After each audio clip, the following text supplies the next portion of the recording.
Hi, I'm Stephen Downs. Welcome to Creating a Personal Learning Environment. This is Berlin. It's Online Educa Berlin, 2nd of December, 2015. The first attempt to create this broadcast didn't really work, so now we're on to our second attempt. We're already a quarter of the way through the workshop, but I'll step you through what we did so far. So I talked about the value proposition and the overall structure of the personal learning environment that we're talking about here. So I introduced, and I'll just turn the camera over so you can see it. I introduced the idea of the personal learning environment. There it is up there on the screen. And the idea of the personal learning environment, I wonder if I can't make this a bit better for you. Maybe not. So obviously I'm still a failure as a videographer.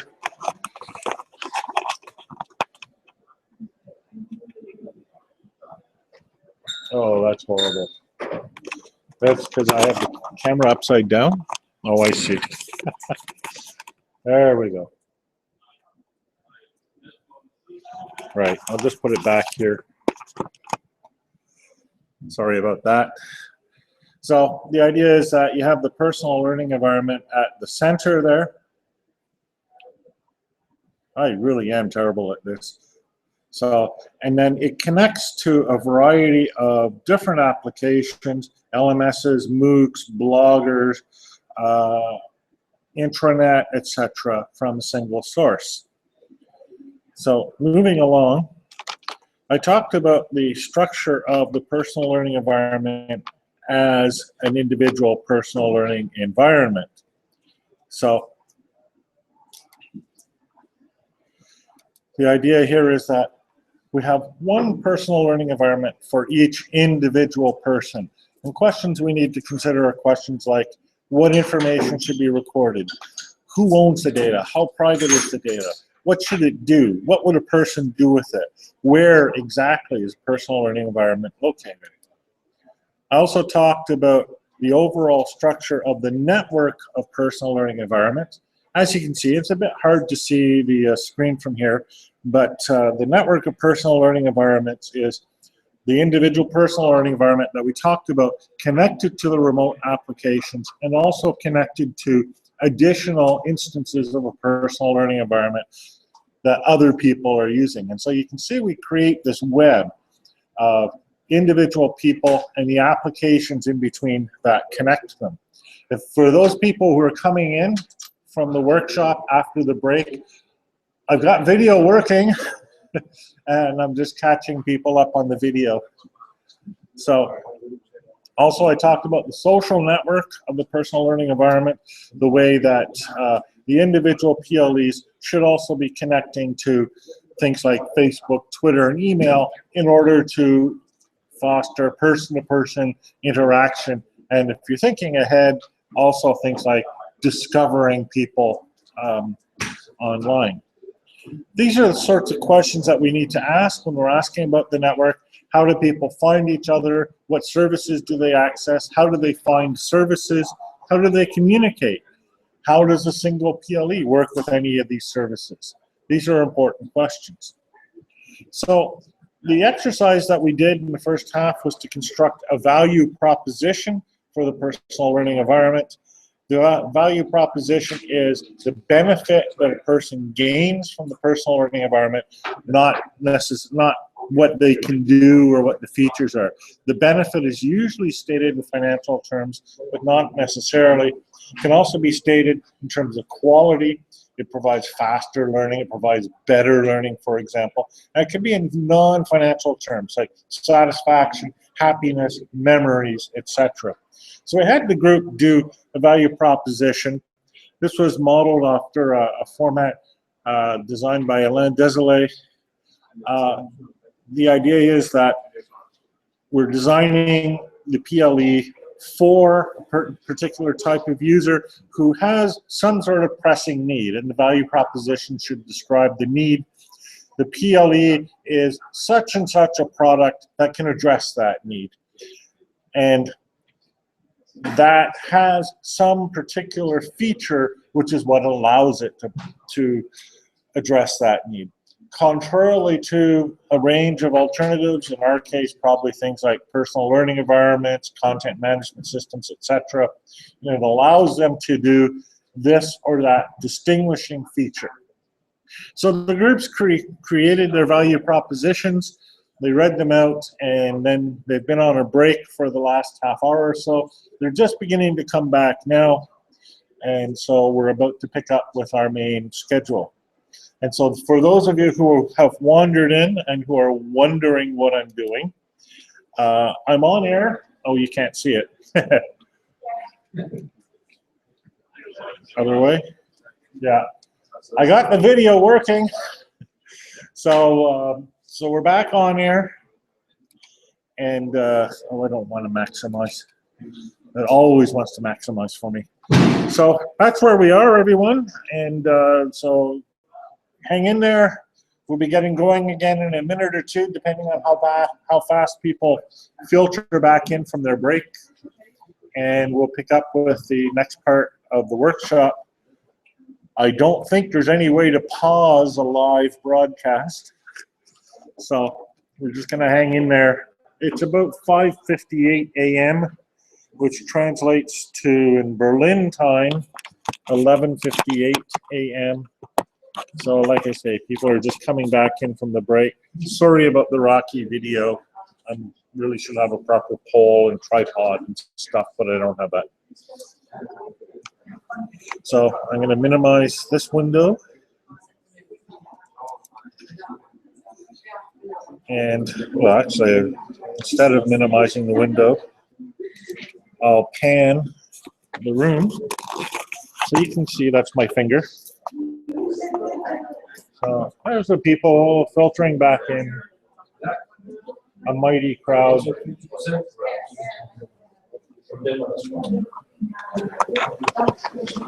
And if they're delayed, it's probably from the many booths and that outside.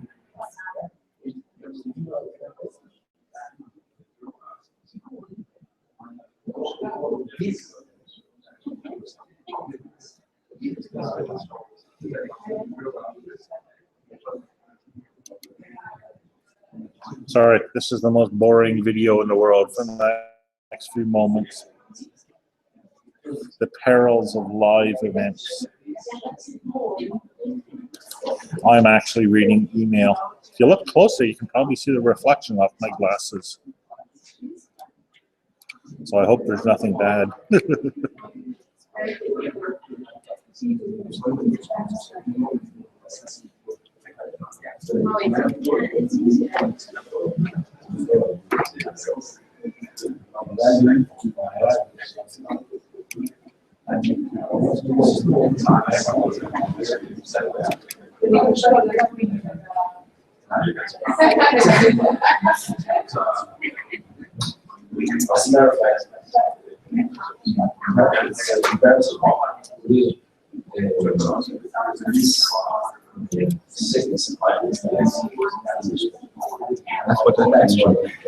we have the chance to get the presentation later on? Oh yes, yes, of course, because I don't want to get it's already up actually. Okay. The presentation, and this is interesting for the people watching on video anyway. So the presentation is here. This is the address where it is. Oh, that's not the address. Sorry. Oh, okay. Hang on. I accidentally clicked on it. This mouse pad doesn't work at all. So it's www. Yeah. So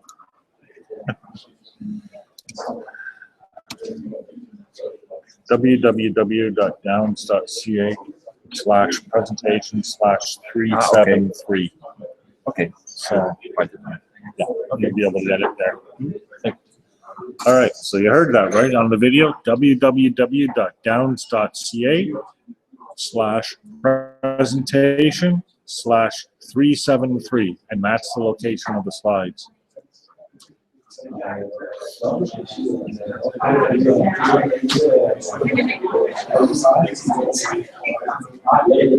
And people are coming back.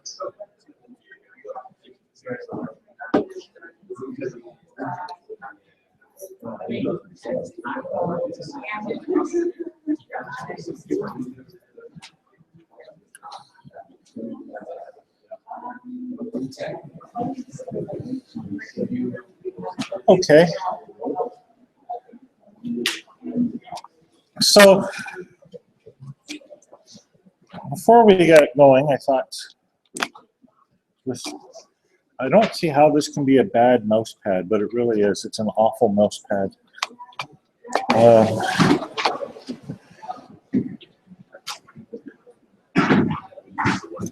Thought you might be interested to see. Oh, for those of you who are back, just so you know, we have the video working. So, yay. I'm busy learning how this camera works because you can't just point it because it's all, but anyhow. So we're broadcasting live in a YouTube Hangout. So it is working. It says live. There's one viewer who is not me. Hi, viewer. So that's pretty impressive.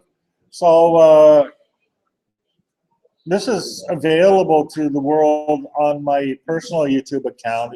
It's just like youtube.com/user/Stephen Downs or something like that.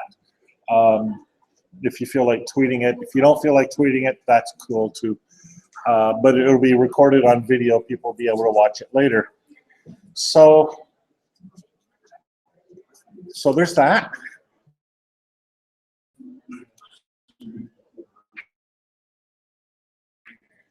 Oh, right. Audio recording is on, and I'll get backup audio recording going.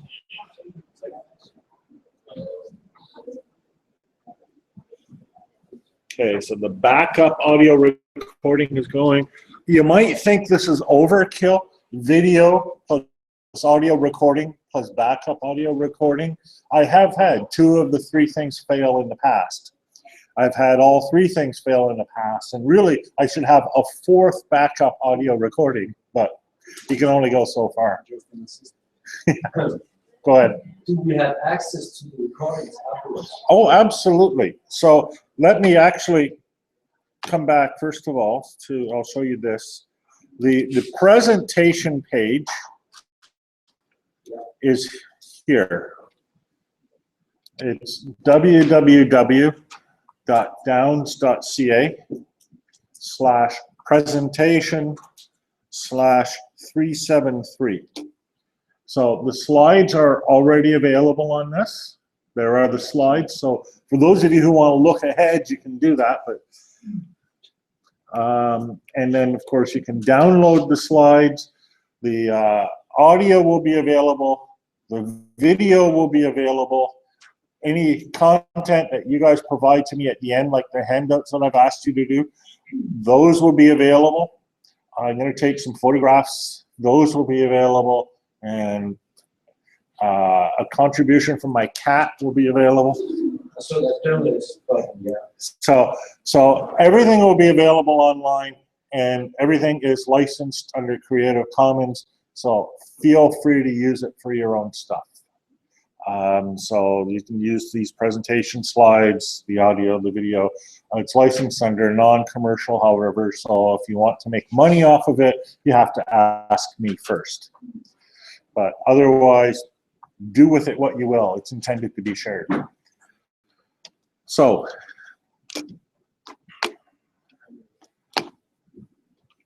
I've lost my mouse. Hang on. Come back, come back. There you are. Okay, minimize that. Get rid of that. This is hard to do. So, I thought you might like to see what we came up with. See if I can find it. So by we, I mean mostly me, along with people who criticized, and along with a number of people who made things better and added value. So this is, I'm not sure if you'll be able to see this. This will be available eventually online too. So this is the value proposition that, oh, for goodness sakes, Windows 10, right? But it's snapping to, because that's not where I wanted it. Oh, goodness. There we go. Please do not snap to whatever. So I can't read it on here, talking over here. So what we came up with, turn the camera, because now we have a camera, is, so for workplace learners who need support doing their current job or to obtain a better. LPSS, which is what we call our system, a platform. Okay, we had arguments about that provides access to and supports the learning, or supports the use of learning services and productivity resources. A bit long-winded. Contrarily to other learning and development tools. And now for the really long-winded bits. Really should be shorter, should be snappier. If this is an elevator pitch, it's like for a very tall building. So it allows them to maximize earning potential, see the value there, by enabling them to manage and publicize their competencies and achievements by matching their skills and expertise to stated customer or employer needs. So you can see how the users play a role there in shaping that one. Understand training needs by automatically collecting and analyzing the learning and performance report to show gaps between existing competencies and customer or employer needs. I know, pretty long-winded. You see the value that we're trying to produce here. Improve efficiency of training by using learning records and performance analytics to be recommended the most useful learning services and resources specific to workplace environment and competency profile.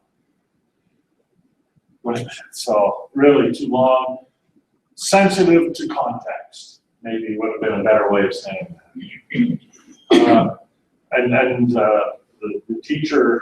The teacher PLE that was created, I think in group 3, was sensitive to context. And finally, lower the cost of learning, that's a big one with me, by enabling access to a wide range of learning services and resources from multiple providers from within the context of relevant multiple workplace environments and products. So, is that a good value statement? Maybe, maybe not. I don't know. This is a work in progress. Obviously, I'm not completely happy with it. It should be snappier, should be sharper, should be more focused. There's a lot of ands and ors in there trying to capture a fairly wide description. But this is the concept as it seems to me at this point in time. Any comments on that? Or? Mm-hmm. Are you currently building this? Oh, yes. This work? Yes, we are. So, did that give you the funding that you need? No, this actually came 2 years after we got, yeah. But a description very similar to this did. What got us the funding was a value proposition aimed not at the learners, but at employers. And so what we said was we're addressing workplace skills shortages in Canada by providing employers with a better platform to support personal online learning. And that would save them money and improve their productivity. And then we gave some numbers about the scale of the savings that they would be able to make. And I don't have the numbers handy, but they're really big numbers because, you know, we look, for example, at the oil industry, which loses, I forget what the exact number is, but it's something like $20 million a year due to performance errors caused by lack of training, something like that. So that's one sector, one industry with a really big upside if they're training, and they're already using like dozens of learning management systems. So if their training processes could be improved, that would save them a lot of money. That was the argument we advanced. And that got us funding. So yeah, and we're engaged in the process of building this. We're about 2 years in. And it's interesting to me because the fact that I don't have something to show you shows how difficult building one of these things is. And I think, you know, the first discussion that we had with the different stakeholders and the different interest groups demonstrates the complexity. Each one of you represented a different kind of stakeholder, and every single stakeholder has an interest at stake in this, and trying to balance everything out is ridiculous, honestly. I mean, our value proposition so I'm actually creating 3 value propositions, one for the users, one for the employers who are our sponsors, basically, because eventually we want them to pick it up. And then a third for a technology company who would actually eventually assume and run this platform, because we actually did think about operations and sustainability in the long term, unlike so many of my previous projects. So 3 different value propositions, and the problem is if you help the user save costs, that's good for the user. It's not so good for the educational company who's trying to increase their revenues. So there's a lot of not just cases of balancing interests, but actually competing interests in the multiple stakeholders. I don't know if that came up in your discussion. I'm kind of hopeful it did, where the sponsor and the developer and the user all have different and competing interests, and trying to create one value proposition out of that is really difficult. More comments, questions? Thoughts? Okay, so now I have a blank screen in front of me, but I do have video, so I'm actually ahead of the game. This is the strangest camera. It's kind of interesting because the way it works, I can move this and it still points in the same direction. So I can't actually adjust the camera by moving my lid. So, okay. There we go. All right, I'm gonna get rid of that. I know how to get rid of that. All right, so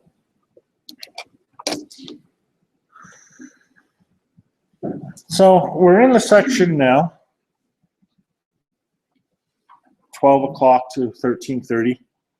What is a PLE? And so our task, or I should say your task, for the next hour and a half will be to design the major elements of the personal learning environment.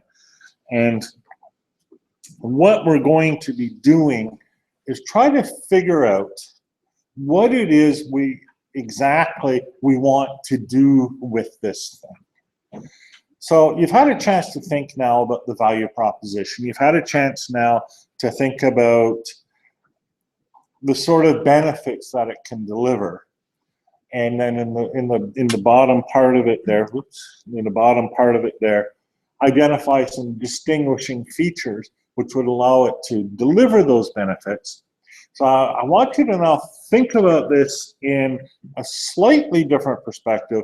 We're still focused on the benefits. We're still looking at the users and what the user can gain from it. But of course, at your tables, you have stakeholders such as the sponsors, such as marketing, etc., developers, users, and some other non-essential group. So you're going to be thinking of different benefits, possibly conflicting benefits. So what I want you to do now, again in your groups, is look at the role that the personal learning environment will fulfill. So what do I mean by role? The role is, how do I want to put this? The role is the thing that it does to deliver the benefit. So, for example, if I was talking about a calendar tool, one of the roles it would perform is allow me to schedule my appointments. Okay, you see that it's fulfilling a function, and that function is what delivers the benefit. So think about what sort of role the PLE should fulfill. And then as you think about these, think about how you are going to know that it fulfills this role. This is for the developers, right? The developers, and so developers, you guys are going to have to hold these tables to account. The metric is what you will be evaluated on, right? So if one of the roles is schedule my appointments, then the metric is how I know that it can schedule my appointments. And I don't know, what would that be? How would you, perhaps time that it takes to enter a form, or I don't know. How do you know that this device is able to fulfill that role? For personal learning, one of the roles might be, say, to allow me to get a certificate recognizing my achievements. Say. If that were the role, what would be the conditions under which you need that this role had been satisfied? And I'll leave that to you to answer that question. So we'll do this for about 10 minutes or so, maybe 15. So come up with a number of roles. You can come up with more than 3. So don't feel bound by this form. But don't multiply them too much to excess, because we'll be using those in the next part. And the more roles you come up with now, the more you'll have to do later on. So you can do more than 3, but don't do 40. Sounds good? Any comments or questions to this point? So roles is kind of function. Role is like function, but don't think of it as function in terms of, yeah. It's function, but described in terms of outcomes or objectives. So it's like the function of a car is to move things, right? But the role of a car is to get you from point A to point B. So it wouldn't actually have to be a car. Something else could do the same thing. But that's the role it fulfills.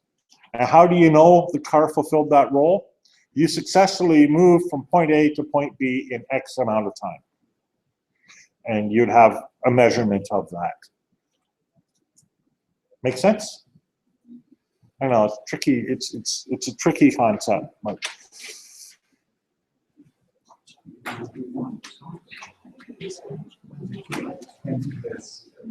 okay, so for those of you who are watching on video, or that one of you watching on video, the groups are off doing their things now.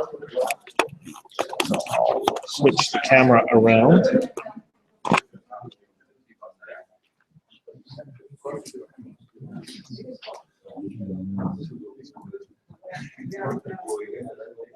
There we go.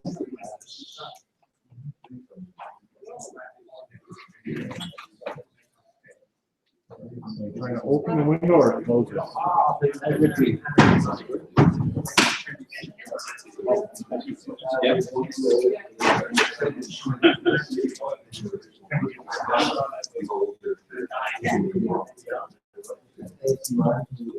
All right.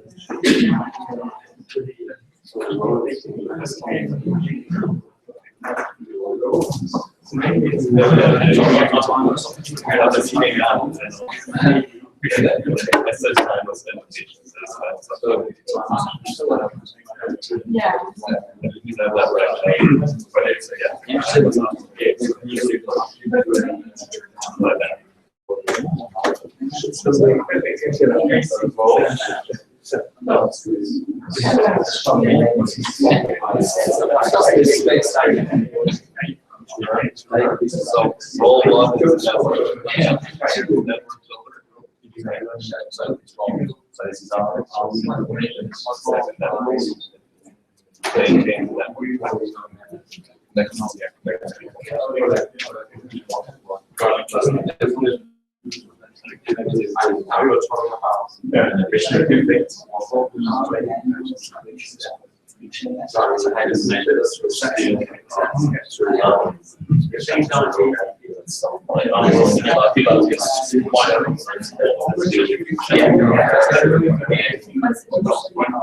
Yeah, that's why I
Why do they do that?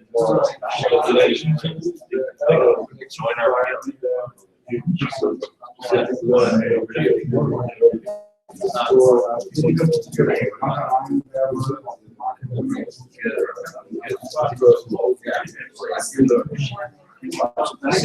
About 5 more minutes.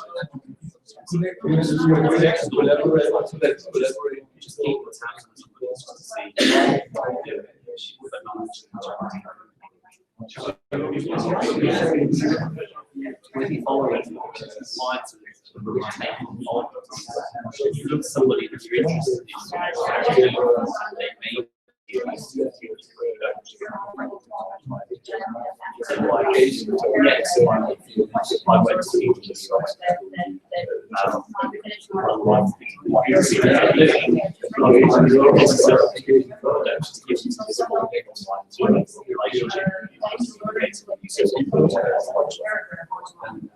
it's just a case of they say one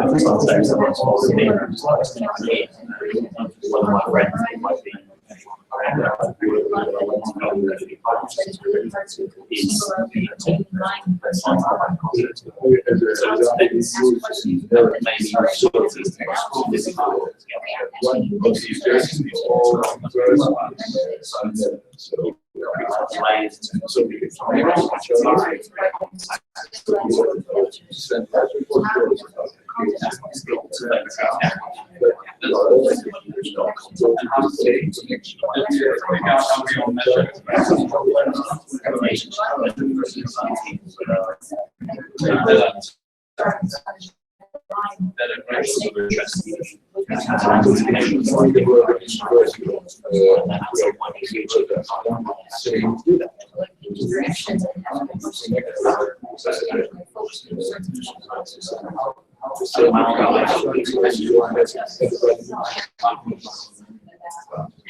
students, maybe they're helping you.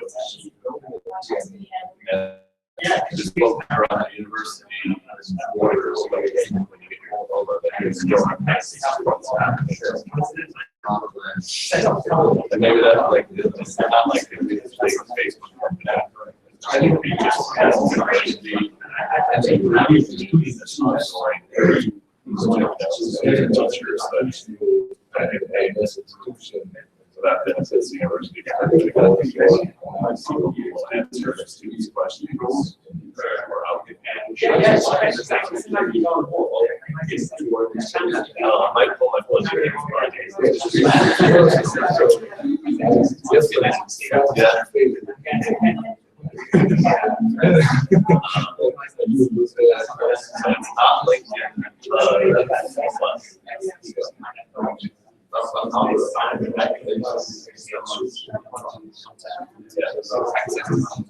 and the content is the university repositories you use as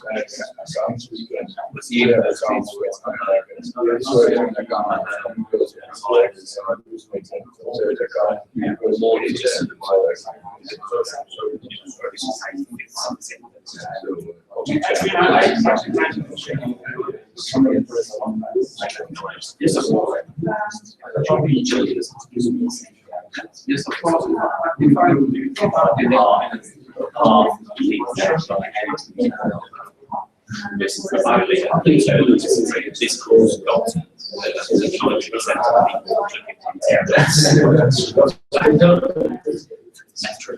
it's not even so if I wanted to get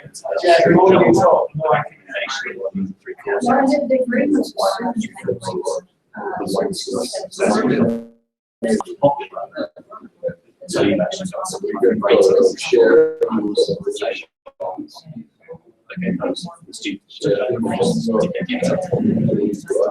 Okay, maybe a minute or so left, and then I'm going to ask the sponsors again to tell us what the roles are. So the sponsor better be behind it, whatever it is, or whatever they are.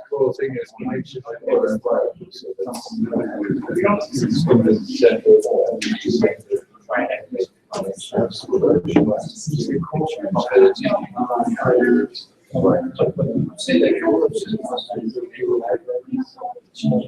wonder if this Down to 0 viewers.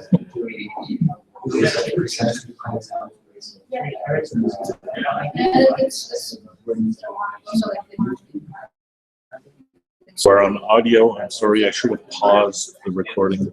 So I wonder if the school allows to grant access to non-students, or like, access for all the newspapers, things like all the research on all these different, online library, just one for a student, that student paying the university, maybe they're not allowed to use it. Some of these research in the school, like we have a contract. Okay. I'd like to bring us back to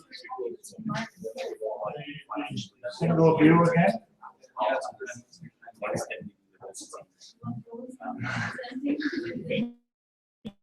So the sponsors are ready with their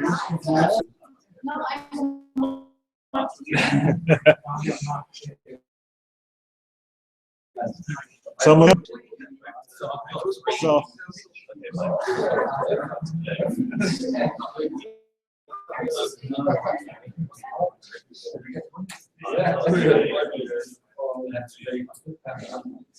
do you guys need more time for roles? A little bit? All right, we'll give you a little more time then.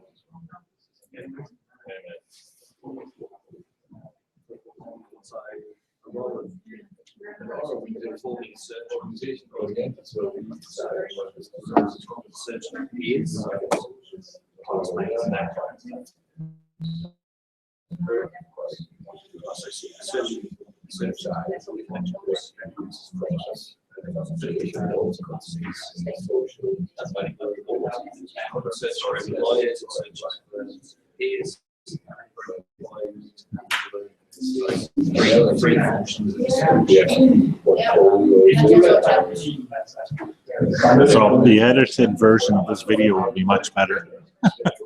Like the content that the university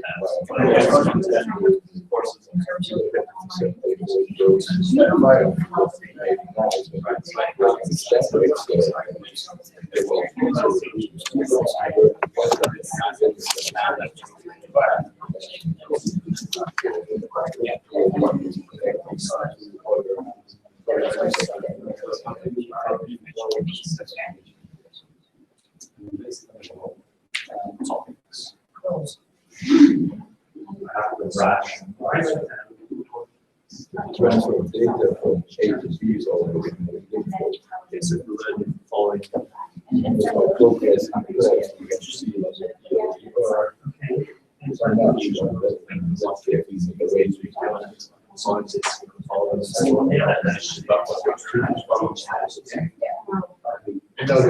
The SharePoint environment, Microsoft SharePoint environment, the courses, and then work together.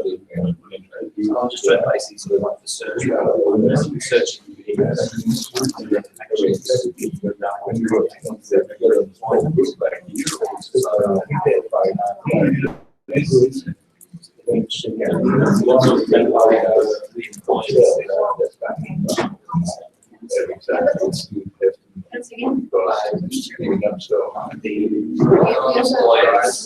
suggesting the universities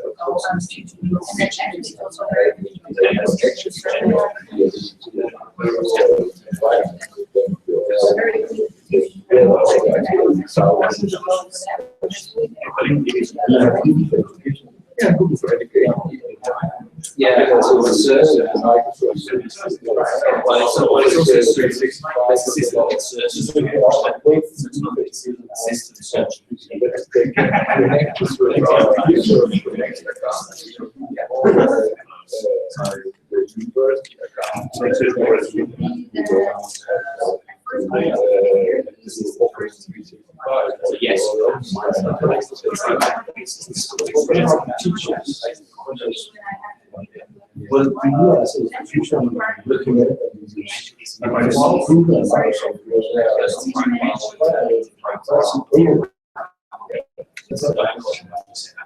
what do you do as really have an answer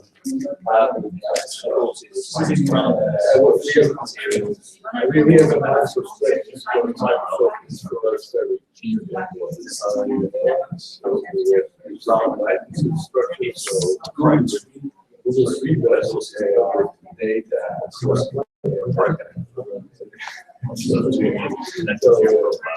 Yeah. So Google is all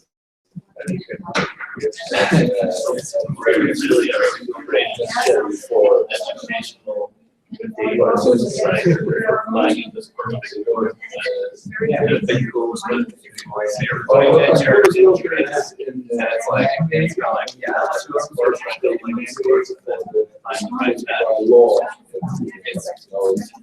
change.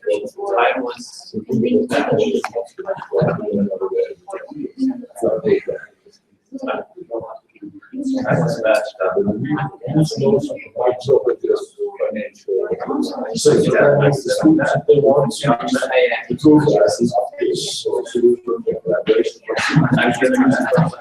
but it starts thereafter. They don't have to manage. Okay. We really do need to way behind schedule. So you'll be able to continue the same discussions in the next part of this process. So, but I'd like to see where you're at.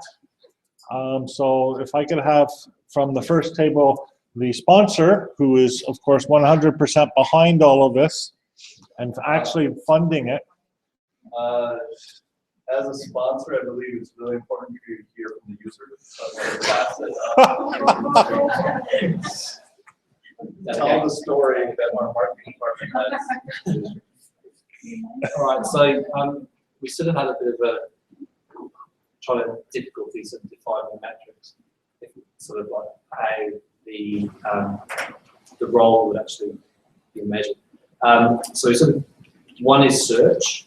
So for our system, academic match, academic renamed, rebadged. Basically, the system will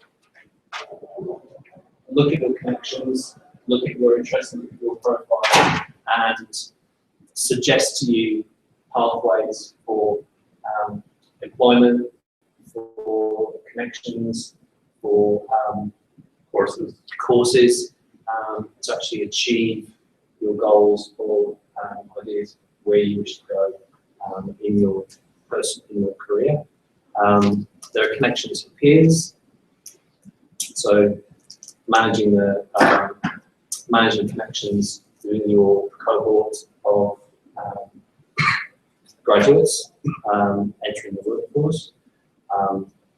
For employers to actually identify there's this sort of group of interested students in a task or a role in the future. So maybe 5 years' time, we need sort of mechanical engineers. So there's guidance for students who are identified as potential candidates for work in the future, and guiding their education. And then from the learning perspective, suggesting sort of a network of people, articles that are your interests, or to follow, or scientists that are published journals, pulling in that information to keep you abreast of developments in the fields that they're interested in. Sort of our other roles, profiles and courses, all blended together in the first role. Okay.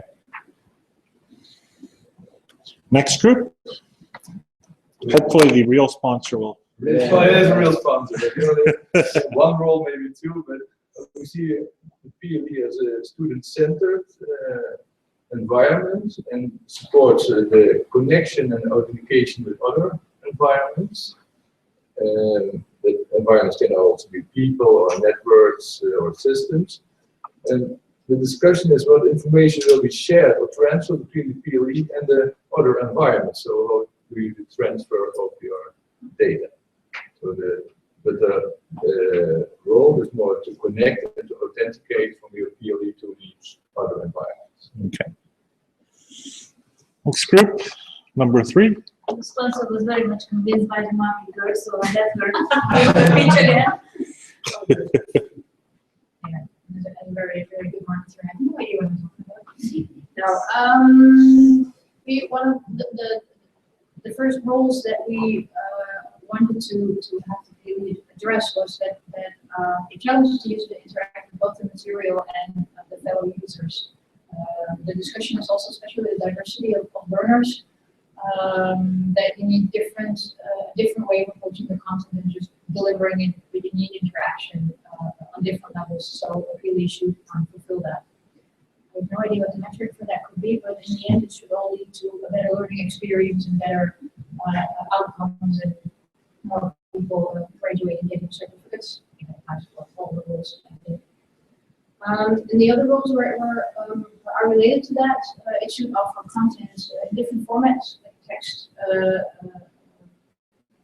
video recording, audio, animation on both sides. So it should challenge also the teacher to deliver content in a more diverse form to make it more challenging for learners, but learners themselves should also be able to deliver their interaction in different formats. So not only write a discussion post or blog, but be able to record and upload a video, a little animation, whatever fits the user. And that also means that one more discussion also went on about that. That's still crucial that you can have a really nice PLE, but in formal education at least, the role of the teacher is crucial. So the PLE should also, even though it's a personal learning environment, the teacher should still have an important role in that and should be seduced to really help and support the learner in his learner experience. Cool. Group 4? Yeah. It's still getting smaller and smaller. Yeah.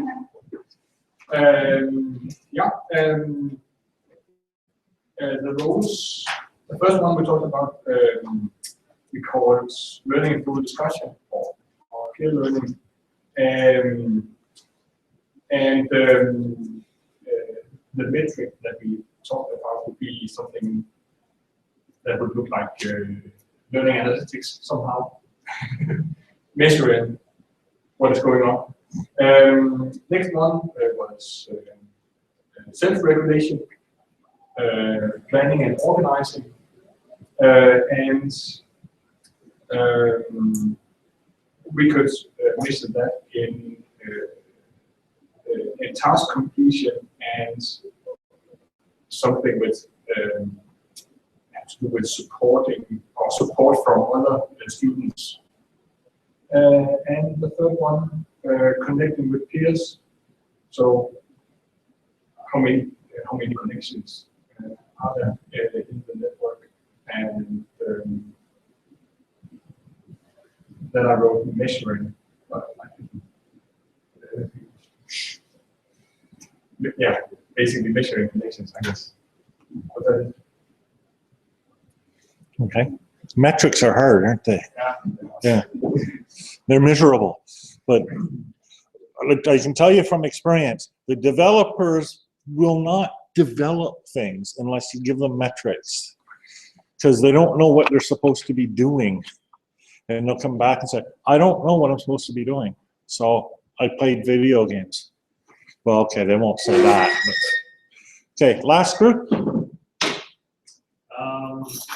I'm not sure about this quite right. I think it might be sort of too level. One role, first role we said was to support better quality teaching. General objective, teaching practice track forward through obviously better results, directions, through feedback. Yes, metrics, good question. Second one, improve professional skills qualifications through courses completed, professional progress, responsibility within the school.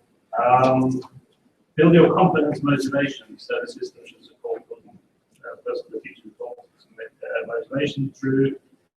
We talked about communities as well, both communities and contribution communities being able to identify that actually school way. And give the evaluation. Okay. So it's interesting. I think, and I'm just an observation, just listening to these. I think the higher level the role, the more general the description of the role, the harder it is to come up with metrics. The more precise the role, the easier the metrics, but the less useful the role, I think. It's a miserable business, isn't it? Okay, so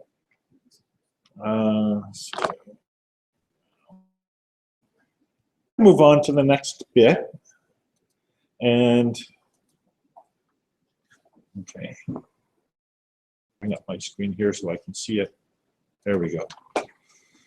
So the next thing is to ask, what tasks in this system will users perform in order to satisfy these roles? So you've got roles already. So what we want you to do now, what I want you to do, what you want to do now is identify the specific thing that the user of the system would do. So those of you who are users, now you actually outrank the sponsors, because this will be the things that you do in order to fulfill the role, whatever the role was. So I've given you all Post-it notes, probably not enough. I do have a reserve supply if you run out, but that's all I was able to get a hold of this morning. Hopefully it'll be enough. So what I'd like you to do is, again, as a group, although you can divide it up among yourselves, identify specific tasks that a person might undertake in the fulfillment of the role. So if the role is, for example, to communicate with other people, the task might be post a message to another person. If the role is to get a certification, the task might be to apply for a certificate or something like that. You see what I mean? So it's a very specific action that the person is undertaking. So this is an action that I'm looking for. So it needs a verb, right? So, post or open or send or something like that. And then it needs nouns, right? So, open an account, register a name, send a message, and then optionally have an object. Send a message to a friend, register for a course, etc. So I'll ask you to, and make as many of these as you want. You're limited only by the number of Post-it notes. You draw the concept and the POV in the center, and then you're connecting to other environments. That's right, that's the concept that we're working with. I look to a task who you going to perform in the POV. Yeah. I think they search or they connect, but a post, I think they do it in the other environment that are connected. Because how do you see that in your? I see what you're saying, yeah. So if the connector environment, include that in your list. Any task, right? And we'll have to figure out how to do it later. So I'm not worried about the mechanisms right now. So we don't know what the mechanism. We don't actually want to presuppose the architecture too much. But the function of the PLE is, I think, to connect and not to do a lot of tasks. And it's my perspective. Then that would inform the list of tasks that you have. They might not inform theirs. So, any other questions, comments? All right. Create tasks. Lots of tasks, many tasks.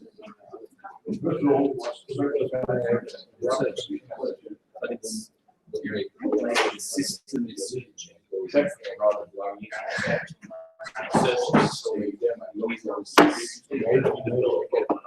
yeah, so based on performance. So the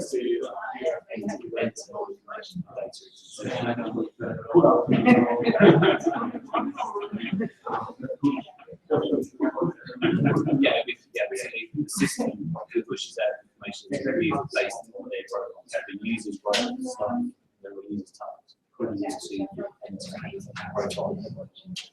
Maybe they can import each profile on LinkedIn. So get either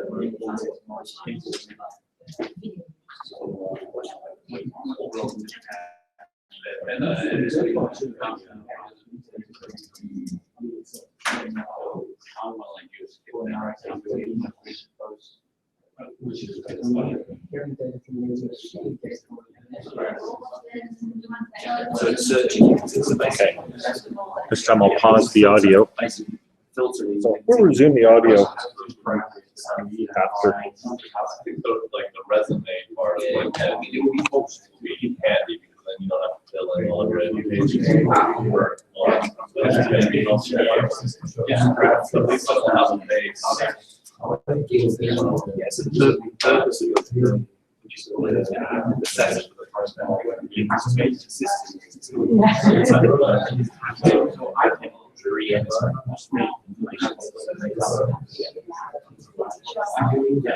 yeah, so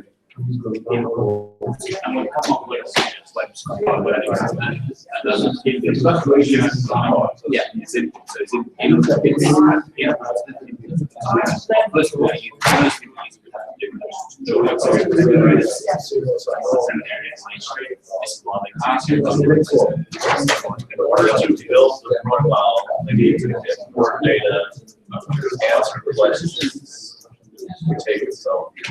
So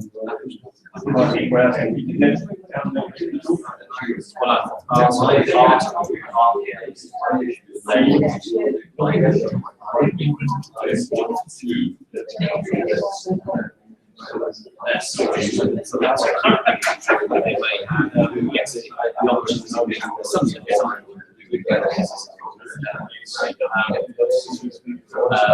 maybe the social search, this is to university transcript.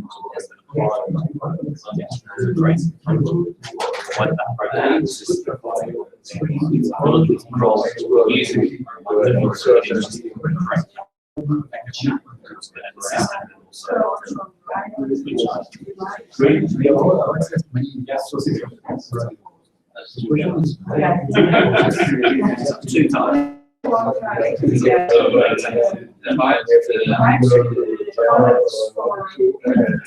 They're just learning, teaching.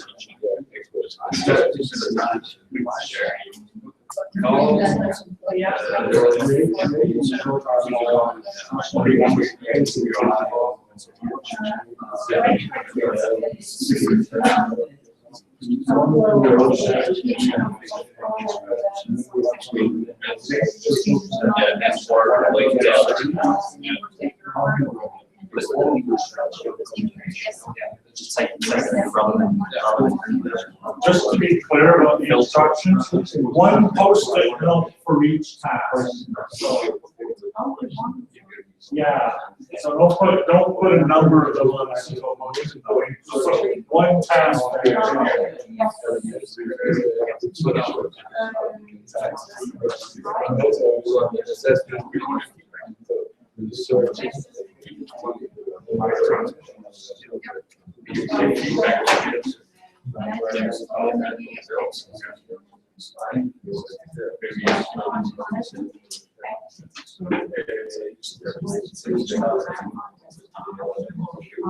Profile.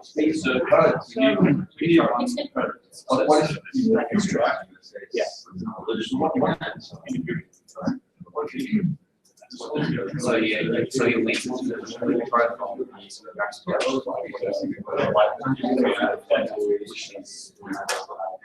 So you, what is your information? Yeah, what you like, what you like, what you're interested in. No, that's building. And then you can the learning role, you can be watching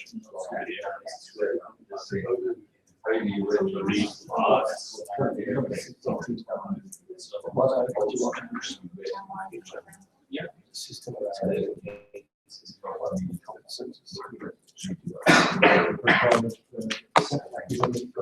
Facilitate experience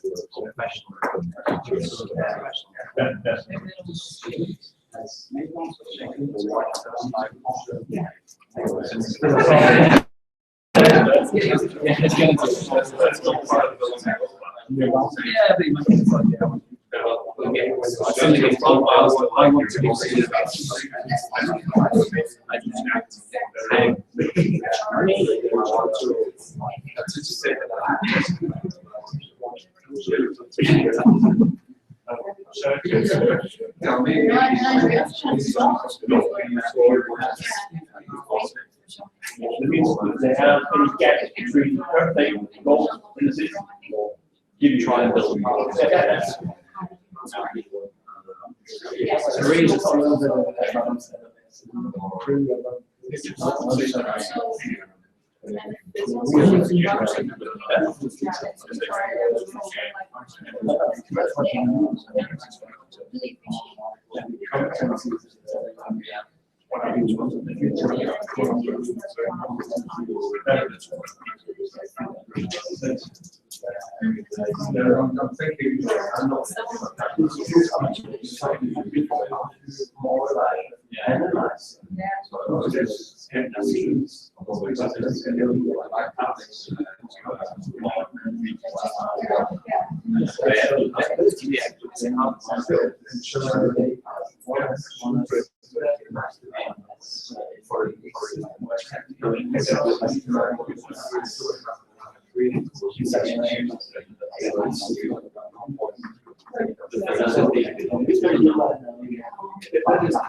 Okay, we're getting toward the completion of this.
Like there's a lot of free content that will also make suggestions to our it's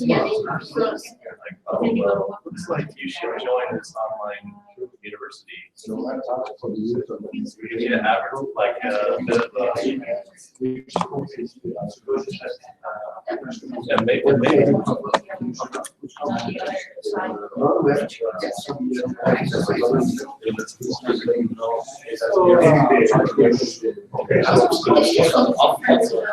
tutors able to teach others. So you're able to, share your thoughts. I'm sure you ask. Yeah, because we need people to teach. Yeah, so post tutorial on how to build a dance, because that's one of the main. Like teacher or it's like the people who are sharing knowledge, who are taking that knowledge,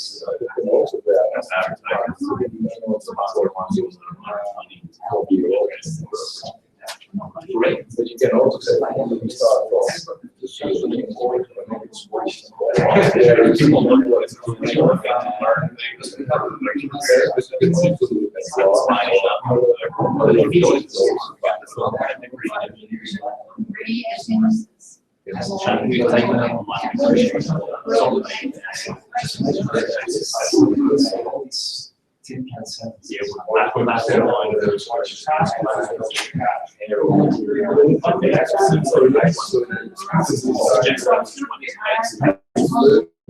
which one is the next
If you haven't started putting your tasks on post-it notes yet, some of you haven't, I won't point at anybody.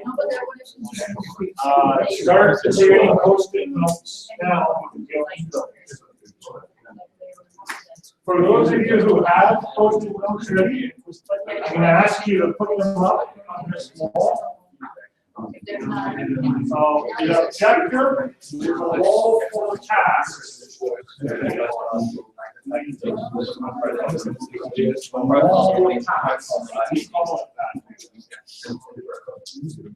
you can put them anywhere up on this wall, you can put them together, you can separate them.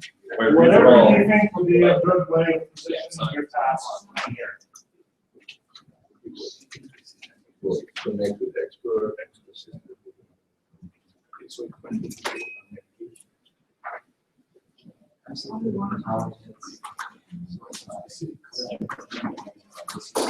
Still profile book or maintain.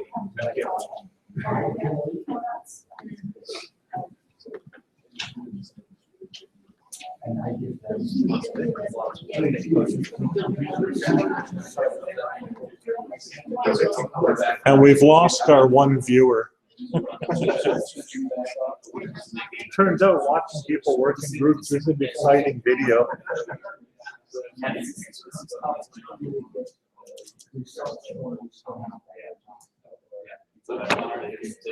It would need to be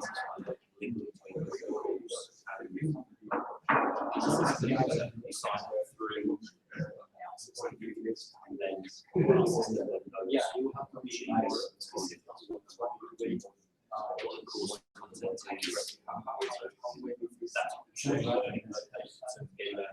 What about our advertising? Advertising courses.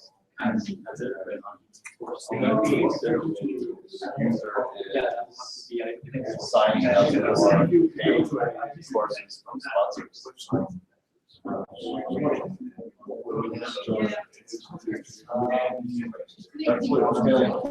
What's the word?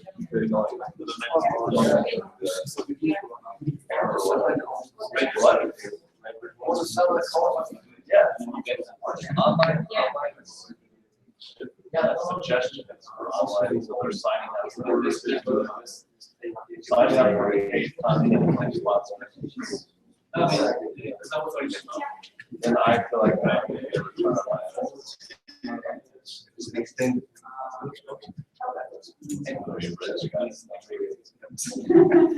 I'm guessing courses, We'll sign up for courses from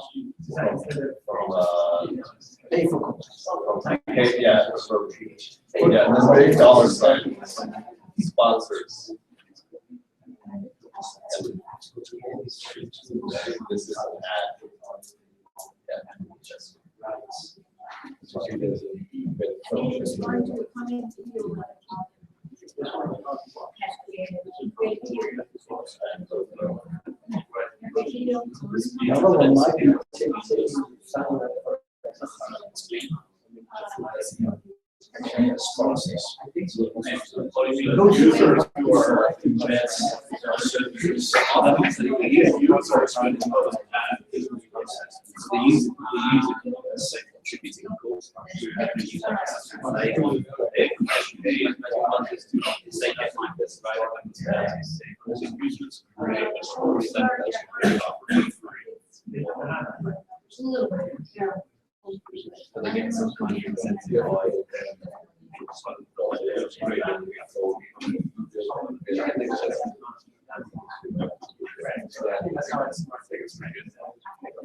Yeah, You can add more.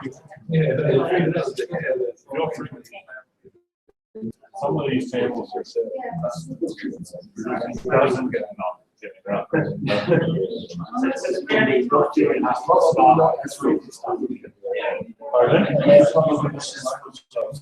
Yeah, that's it. You guys are so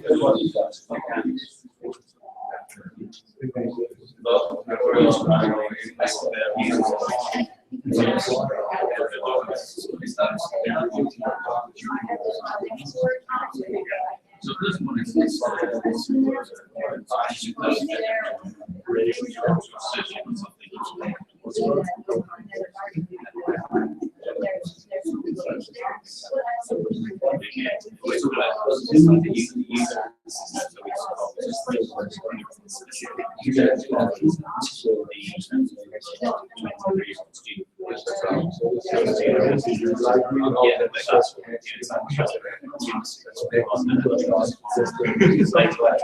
like subscribing, liking, disliking content.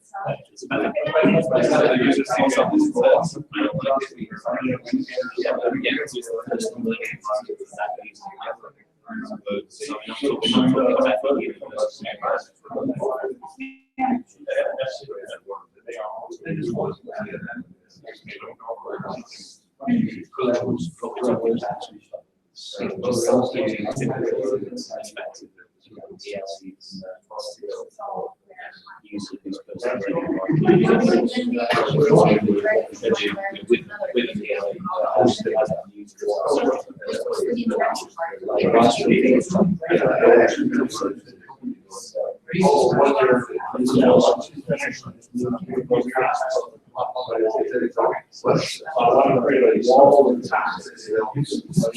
together, like spread them out.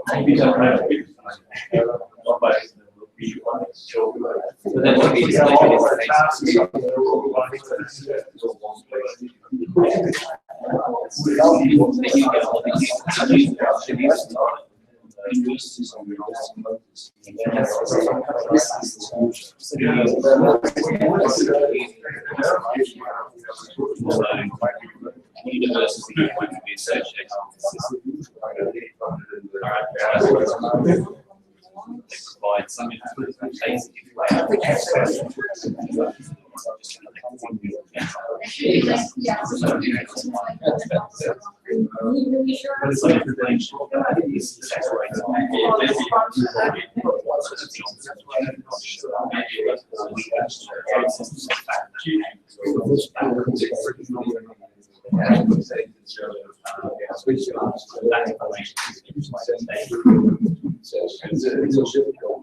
This is actually it is how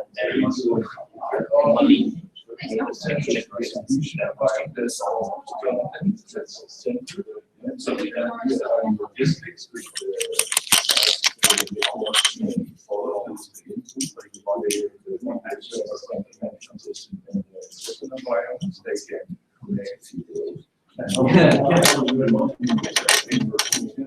choose what we have to pay the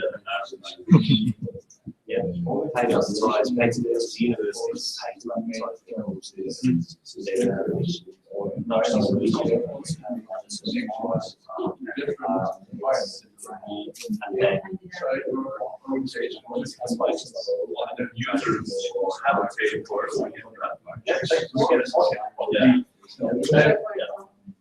but also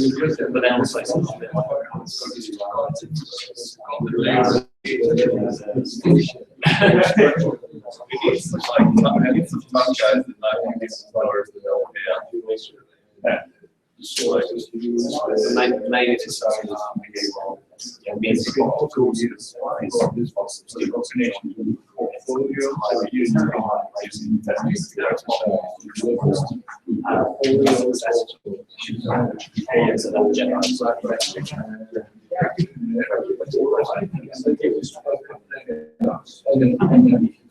All right, one more groups to go.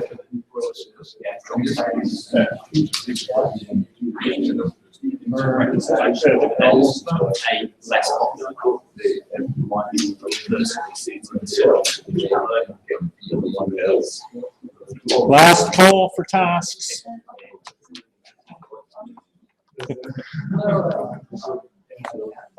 Video.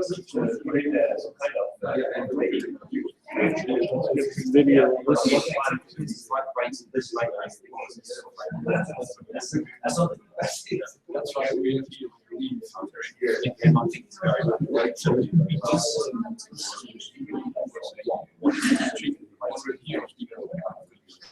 Did they? Yeah, but did they think it actually not? Did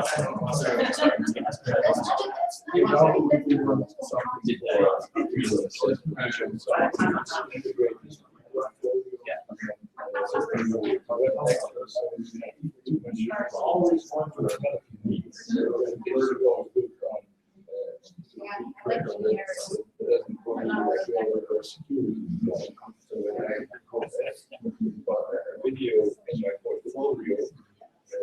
It's informing the assessment of potential students, potential candidates, so that they can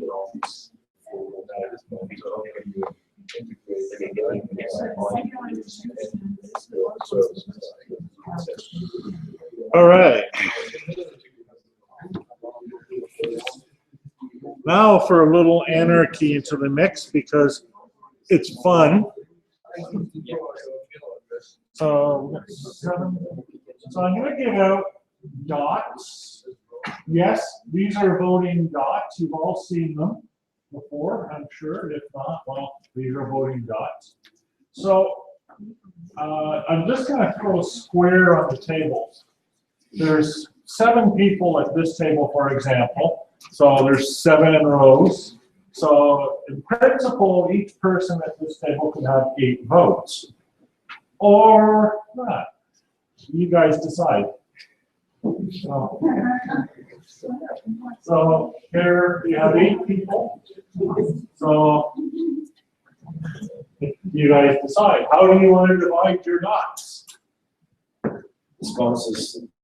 So,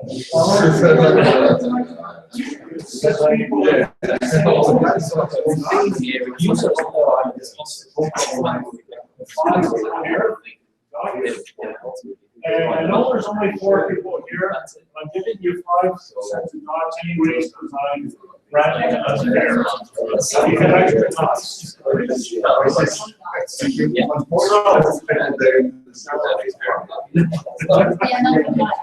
So here's the idea. We have tasks produced by all 5 groups. You have votes. pick the tasks that you think are most important. If you think it's important, put a dot on it. So we'll be picking, everybody will be picking from these lists of tasks. You can vote for 8 different tasks if you want. I actually expected more tasks, but oh well. Sometimes you just can't predict. Right? So you can vote 8 times for 1 task, 2 times for 4 tasks, whatever. You can distribute the dots however you wish. Now, because this group here, for example, has 8 times 7 dots, you can actually vote 56 times for 1 task. But that's up to you. So have a read, take a look. Well, I guess first decide how you're allocating your dots. What are we voting for? You're voting, if you think it's important, vote for it. So what are the conditions? What would you be basing your vote on?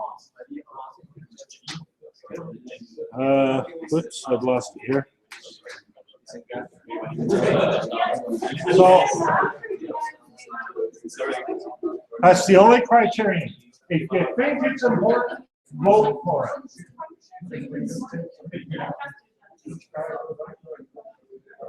And now they are fighting over their dots.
I won't be the one counting.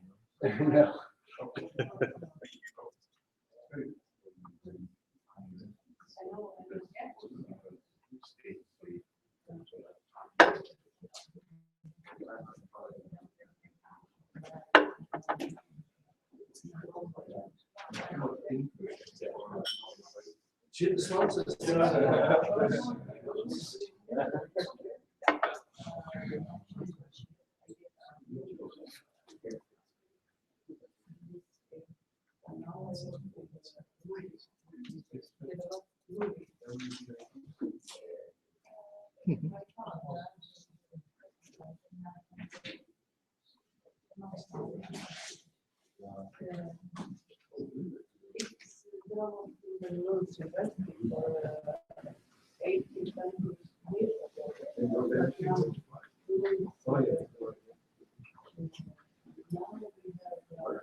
I know.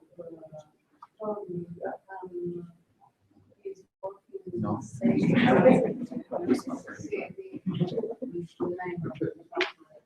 It's a technical part. What is it? What is if I could make it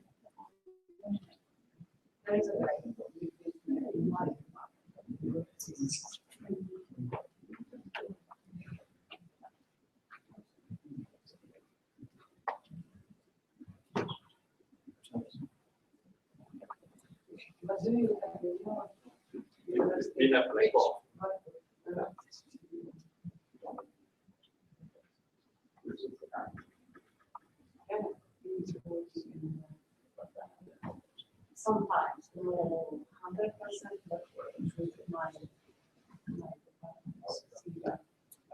nice.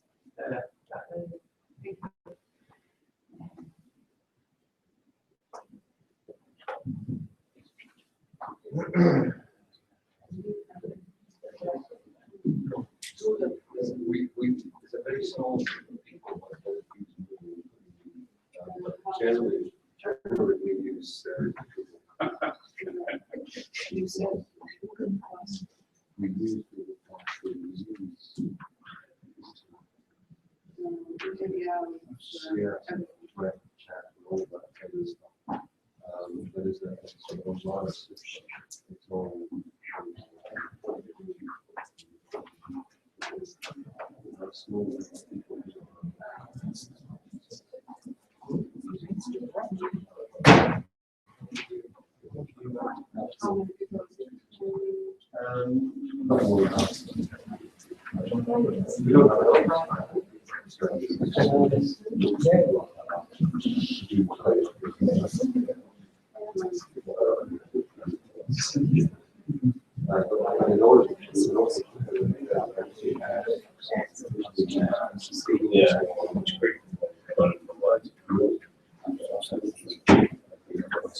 There are things you can measure.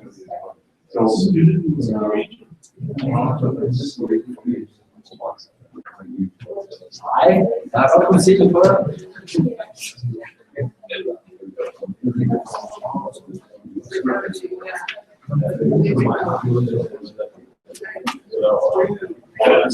Yeah.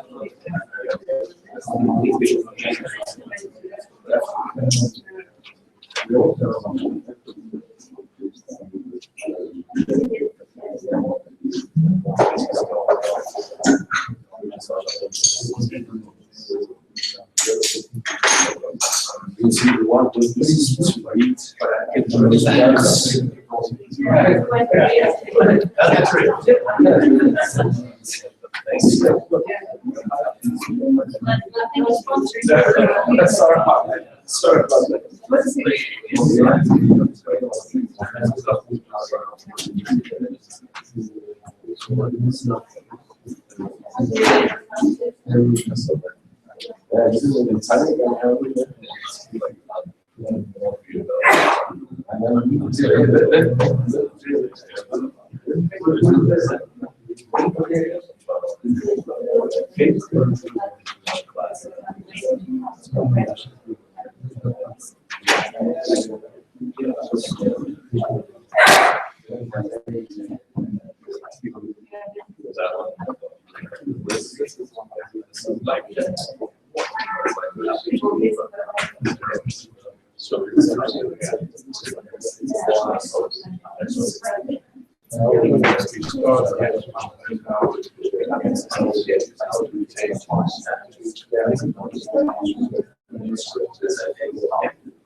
If you really want to mix,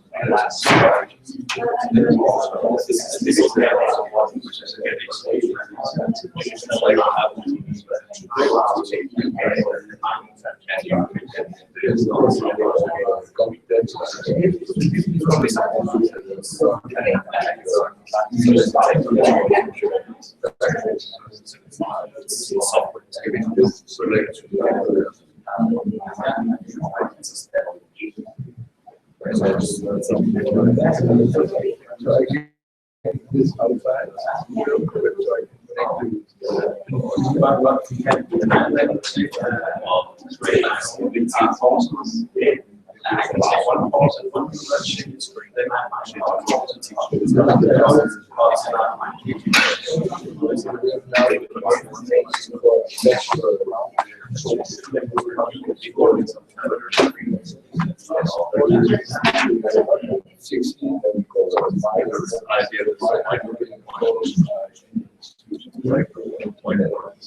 Okay, so it's almost lunchtime. It's like 3 minutes to lunchtime. So you finish off your voting. We can have over lunch a volunteer or two put a number so that we don't have to count the dots individually. And then when we get back, we'll look at the ones that got the most votes. Some of them are pretty interesting. I see set professional goals here got a lot of votes. Dispel anxiety and fear got a bunch of votes. Ask for help got a bunch of votes. Provide feedback and content. Schedule learning paths. So that's interesting. So we've got an interesting mix of things. Some stuff didn't get any votes. But that's so we're at the halfway point. We've kind of, and we'll work this out a little bit after lunch, but we've kind of now spent time thinking about who this thing's supposed to serve, what sort of thing it's supposed to do, what roles it plays, what is it exactly we're trying to create. We'll look at that after, and then after the lunch break, we'll look at what it is we can do in order to create such a thing, what sort of technologies are available to us, what kind of path will we take, and then, of course, by the end of it, we'll moot or come up with our own version of what we think this personal learning environment should look like. So, and that'll be the developer's job. So be ready, developers. And yes, your jobs are on the line. So I'll see you in an hour. Have a good lunch, and thanks a lot.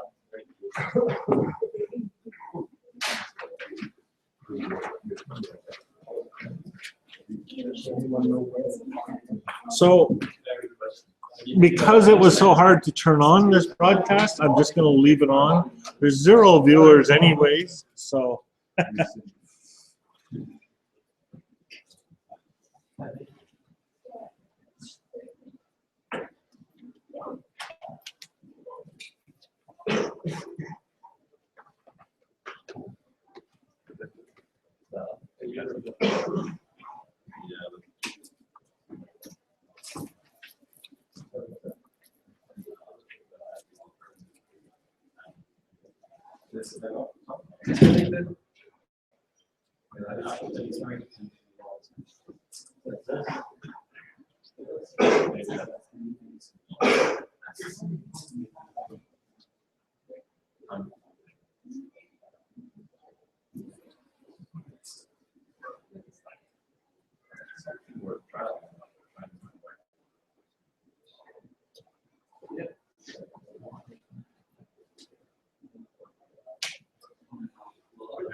I think so. I'm leaving my computer here. It wasn't charged. Great.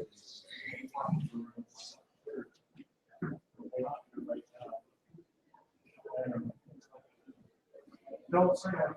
Don't tell anyone.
Sustainable confidence layer, so exercise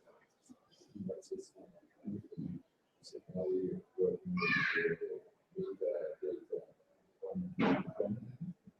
and presentation later. We'll see this presentations exercise. So now James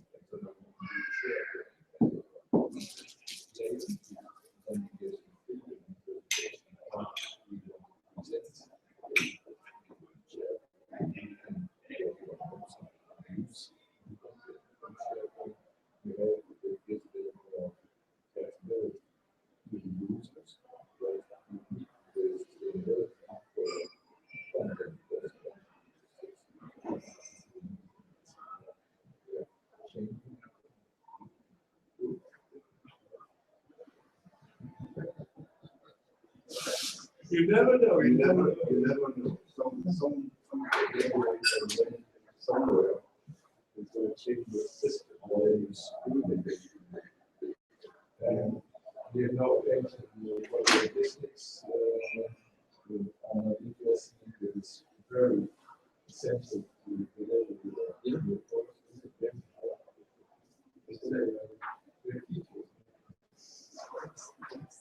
That's the real topic of what we have to present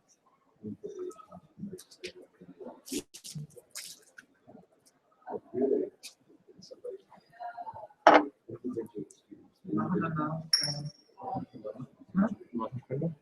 Eine Liste, wo wir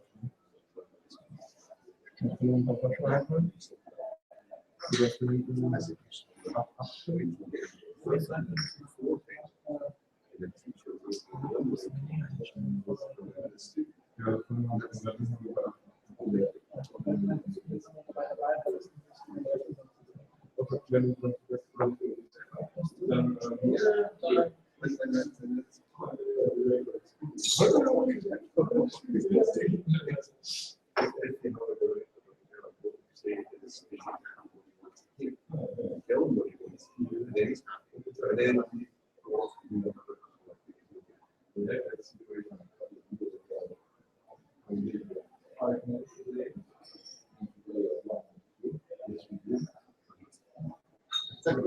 Yes, we do. That's it. Yes. Everybody will see you doing a good job.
Mr. Jones. Patrick Parrish. Hi. Met you once before. Nice to meet you.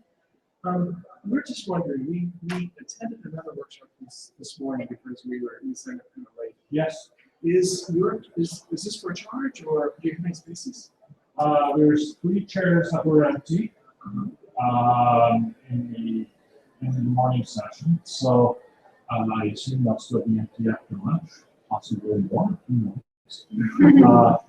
There is a charge, but I don't care because I'm not the one who gets any money from it. So you should feel free to join and just don't tell the people who run Online Educa. Is that what We can not do that. Okay, so the people have been divided into groups. That table there, they've been losing people all day, so if you join that table, they probably appreciate the support. We'll see if something changes, you know that we're extras and you can always exit us. Yeah, no problem, but you're very welcome. I'm happy to have you. Okay, thank you. I hope you find it useful. I sure will. And we have 0 viewers on the live broadcast.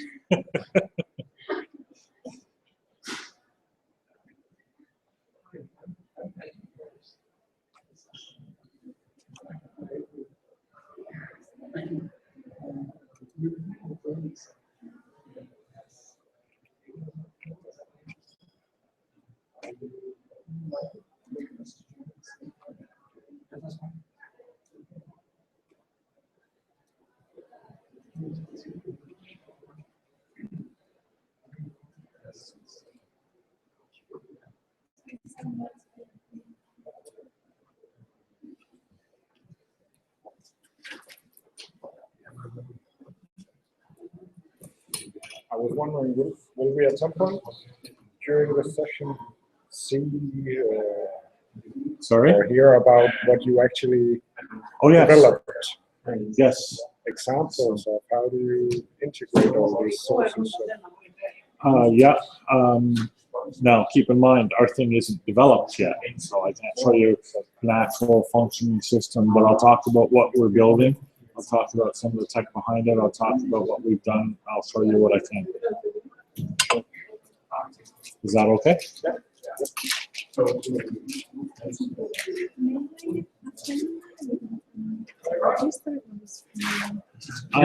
It's okay if you do. If you could join that group there, there's a couple of other new people.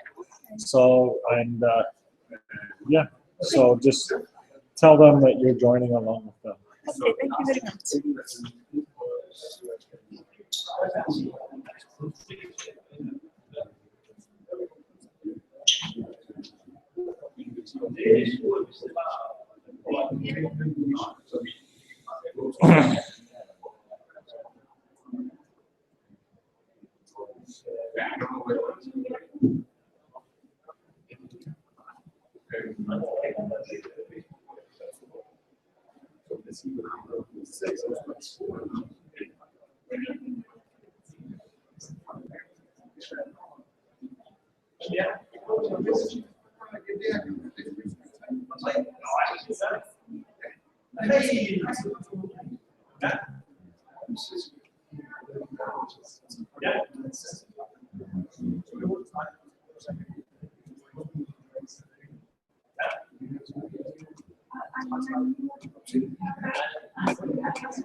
David couldn't get into the workshop. There's only one place left.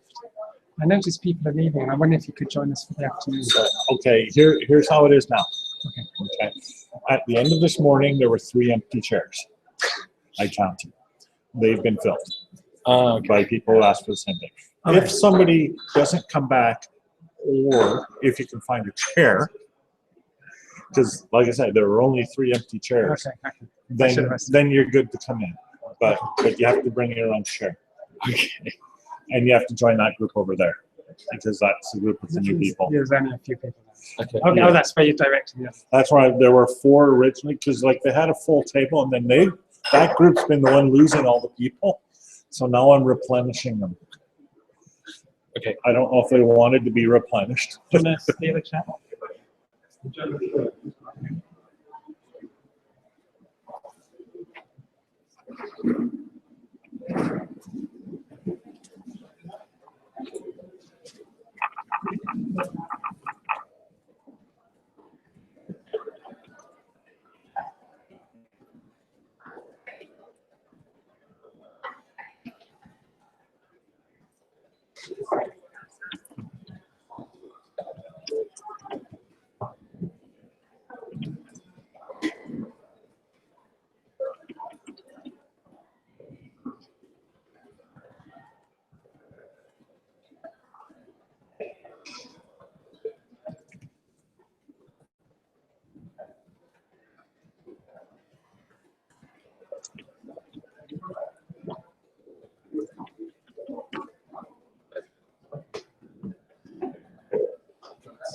What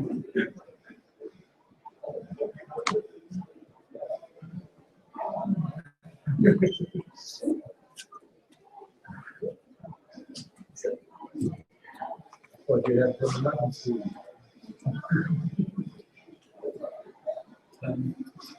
Like if you ask, Oh, no. Should I go to that? I'll go to that. Yeah.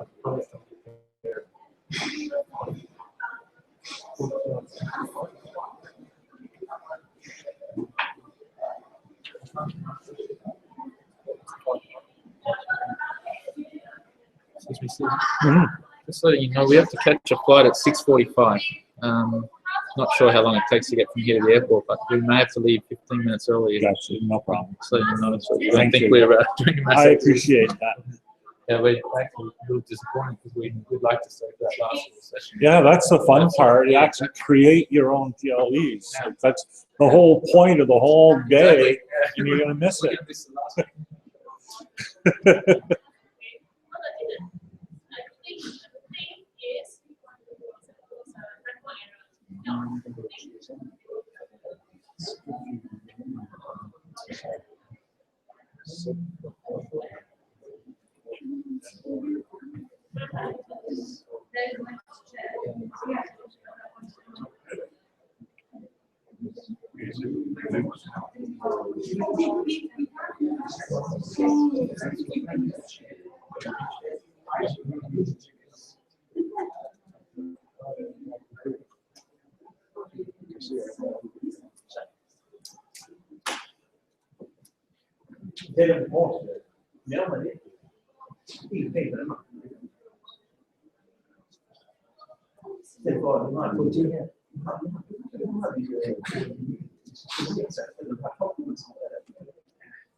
So we'll just wait about 5 more minutes for the slow people to come. I'm gonna give them about 5 more minutes. Very impatient.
Zellensystem. Det vil nok ikke besvare sig, hvis vi fuldstændig system kunne i hele den opgave. Altså, kan ikke komme til jeg må sige, at de sidste 5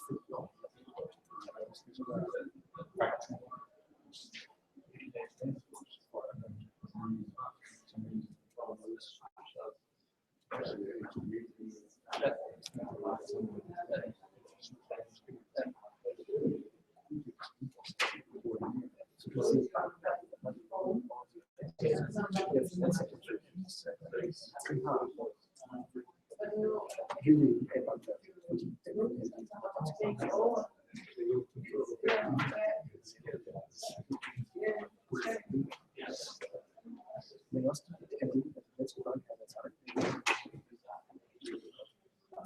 Hey. So this is great. Virtually everyone has come back from lunch. Almost. Yeah, virtually. So I'll start up the recording again. So we're starting part 2. This is the afternoon now. Virtually everyone has come back. I feel enthused and empowered by that fact. We have a few new people. Welcome. So we've replenished the numbers of one of our tables, which again makes me happy. I made one of them get his own chair. Let's see now, where are we? Right, it's number 2. I must remember not to forget this. Otherwise, I will be in trouble.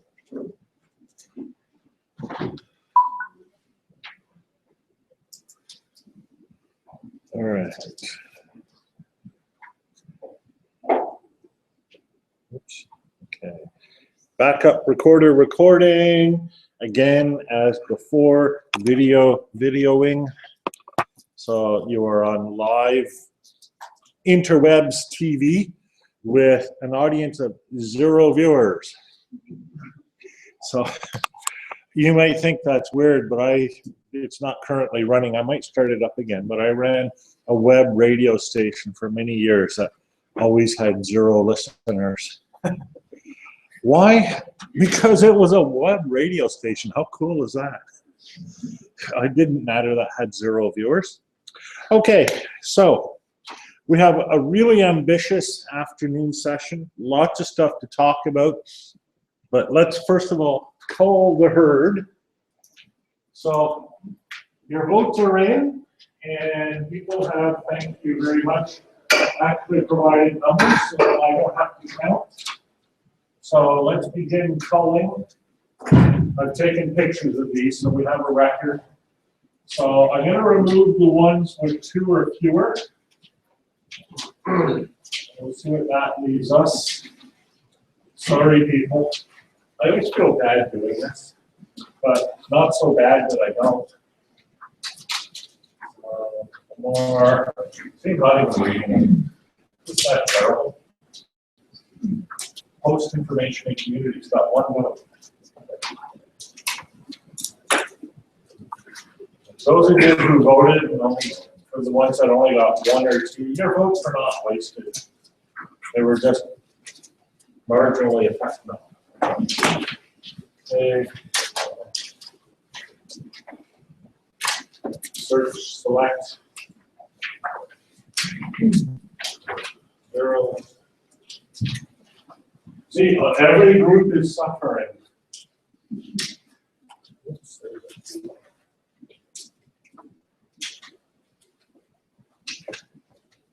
So this is interesting. So, there's one where, oh yeah, deliver assignments. The student in us never really goes away, does it?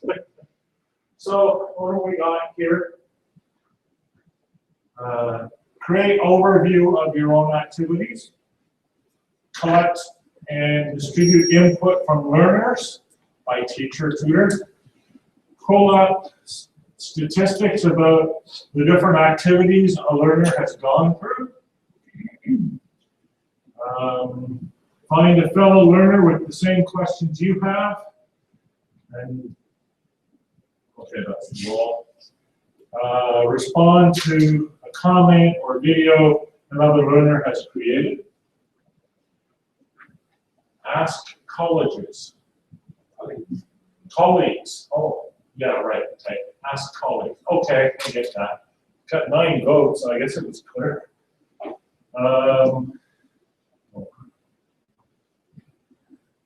Find something or something or.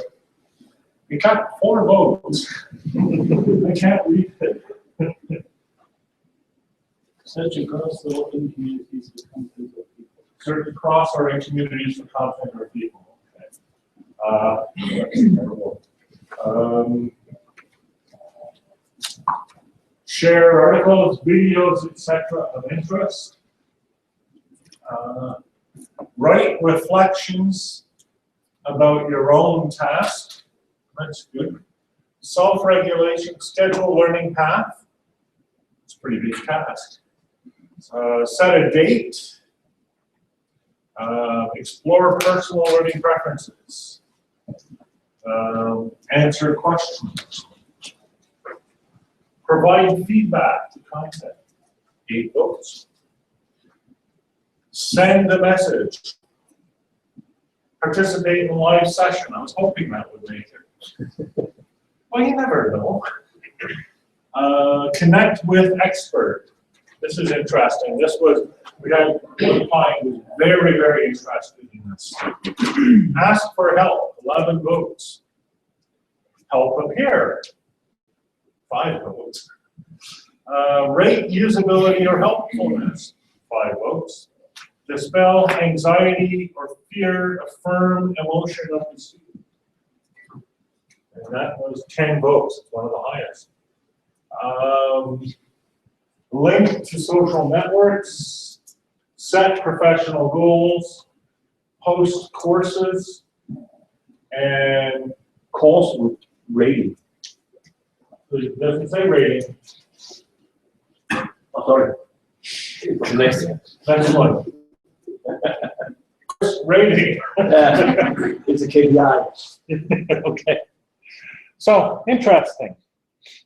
We're sort of narrowing in on a vision, aren't we? Overall. Still have to organize that a bit. But let's back up a bit. Well, not really backing up a bit. Let's look forward a bit. And I actually have slides here. Find them. So I'm going to talk for a little bit. Again, you can stop me anytime you want.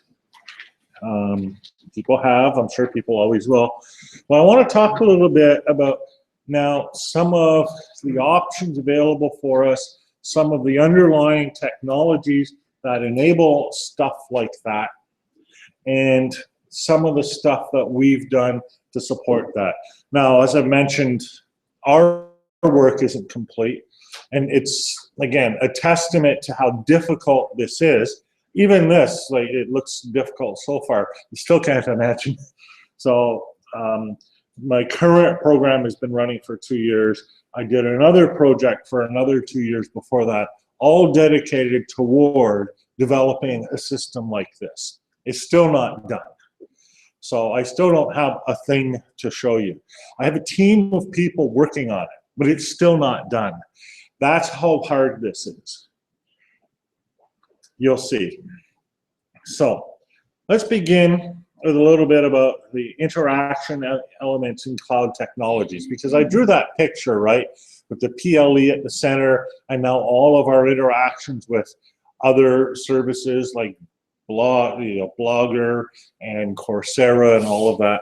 So what's the technology behind that makes that work?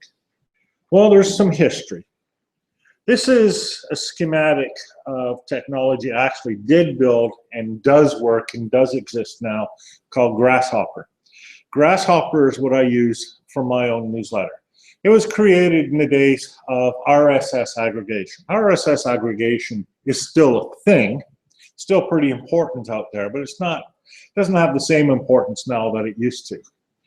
But basically, what I did is I set up a mechanism for, if you will, aggregating resources, remixing them and repurposing them, and then feeding them forward. So the basic functionality of a PLE, the very basic functionality of a PLE is inherent here in Grasshopper. You can see the flow. Let me give the zero video users a better view. So I'll just move this back here so they get a little perspective on things. And I'll just check that view. It's hard doing this for audio and video and people in the room. It takes practice, and I'm still not as good at it as I would like to be, but one day I'll be an expert. Okay, so the input that comes in has two sources, either directly from the user, that's me, or from feeds that I aggregate. And what I do is I organize this data into types of entities. I have links, I have posts that I write myself, boxes and feeds. Over time, I've created other entities, which you'll see in a moment. I then remix all of that into a page. I can have a daily page, I can have a weekly page, I can have a topic page, whatever. I can make pages about whatever I want. And then I distribute it.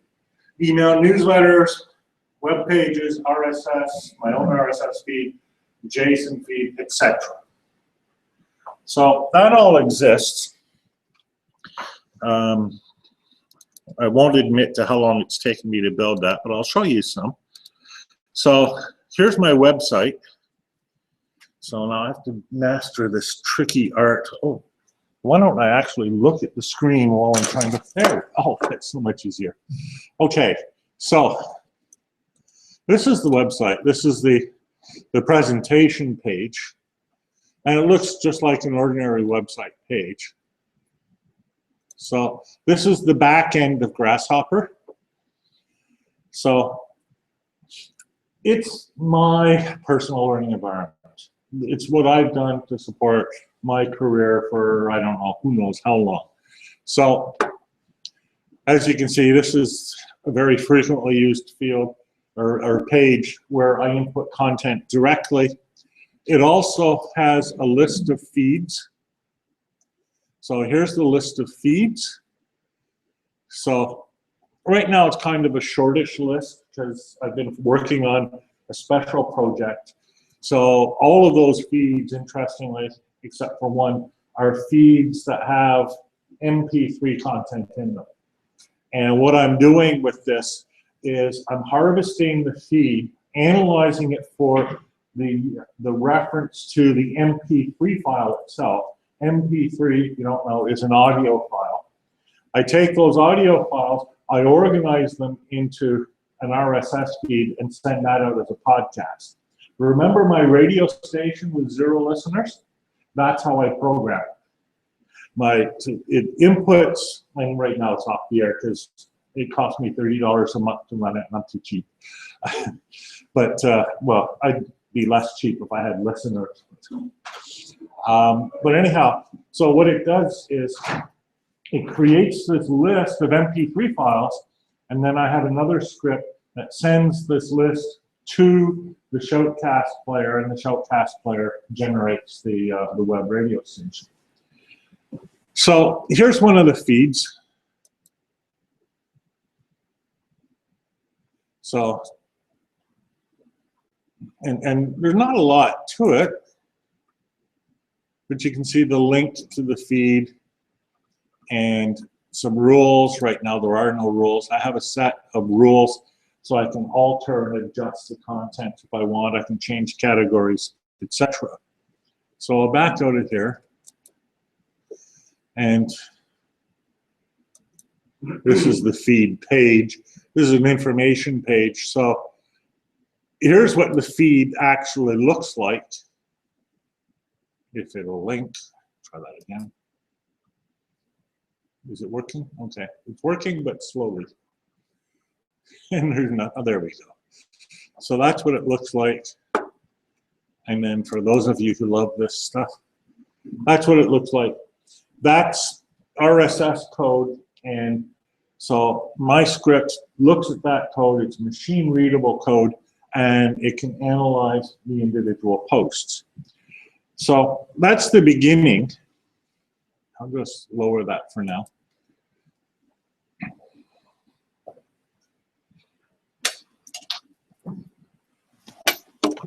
And bring myself around, but not my mouse.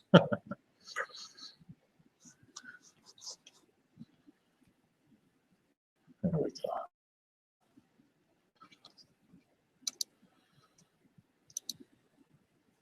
So,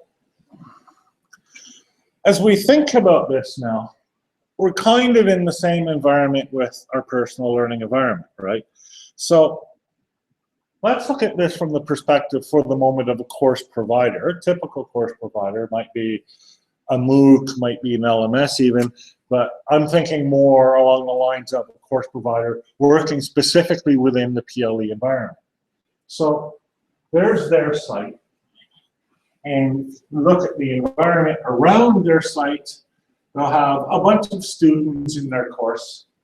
They'll have some student content that has been contributed, some course content that the institution has made, and they'll probably have live online events and event recordings, which will go back to the site. Now that's the kind of model that we used when we created the original MOOCs. For those of you who are not familiar, a MOOC stands for Massive Open Online Course. I used Grasshopper, which you just saw, to build the first MOOC. So I don't have the Grasshopper for that first MOOC anymore because I was stupid. And I do have Grasshopper for more recent MOOCs. I should not have hit escape. It's totally not what I had in mind. And now I have to sit and wait while Windows 10 thinks about everything for a bit. I'm so sorry. So let's go back to that.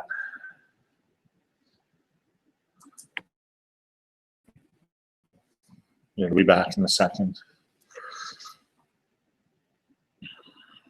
There we go. All is good again. So I'm going to come back now and unminimize this. So here we are again.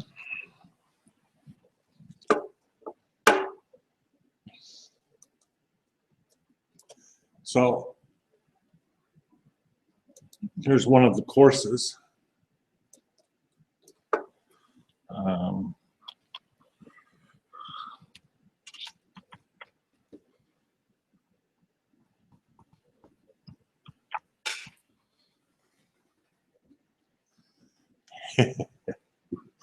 Right, that's the original one.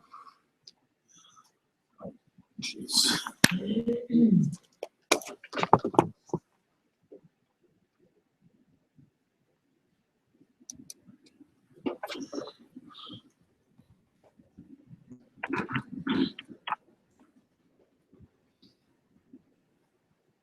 So this is a course we ran in I think it was 2011, 2012, on change in higher education.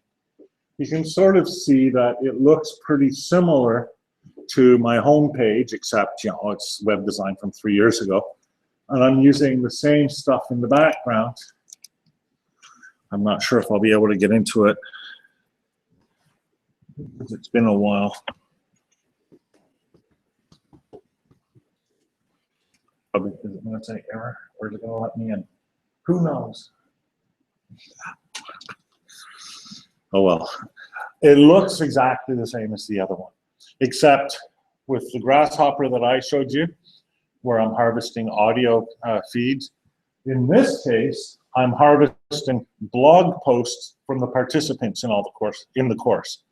So the original MOOC, we harvested 170 blogs from students participating in the course gathered them together, and then distributed them in the form of daily newsletters for participants in the course. Our evaluation at the end of the course said, this newsletter, gathering everybody's content and contributions, was the most valuable part of the course, which I'm sure made all the presenters feel real good. So, I don't want to spend too much time struggling with computers, so. And once again, I've lost my mouse. There we go.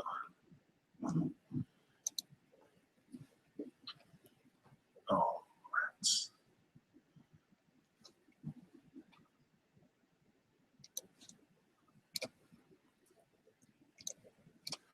All right. So here we are. From the student's perspective, this is a view with which you should now be familiar. We have the students in the center, and they're surrounded by a bunch of other course participants, including possibly the instructor. And they're connected, you can sort of see that blue box there, with the course site itself, and the course site makes available photos and videos. The other people participating in the course, they might post blog posts, they might post videos, whatever. And so for every student, we had 2,200 students in our first course, and that's pretty typical for these kind of MOOCs. It's almost like we're creating a network of these users, and that was the intention when we first designed these courses, was to create this network, so that we create a way for individuals to interact with other individuals. It was a neat idea. It worked really well, but it had its weaknesses in the fact that it was really hard for people who were participating in the course to manage YouTube and WordPress and Blogger and the LMS and Second Life and however many different services there were. Facebook, Twitter. So we had a lot of problems with people just taking the first half of the course to figure out how the course ran. So around the same time we were developing these MOOCs, we were also talking with people about the concept of the personal learning environment. These are now famous diagrams, especially the one on the left.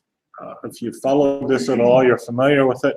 It's by Scott Wilson from Britain, CETUS. He was with CETUS at the time, or I guess I'm supposed to call it now JISC CETUS. It was just CETUS back then.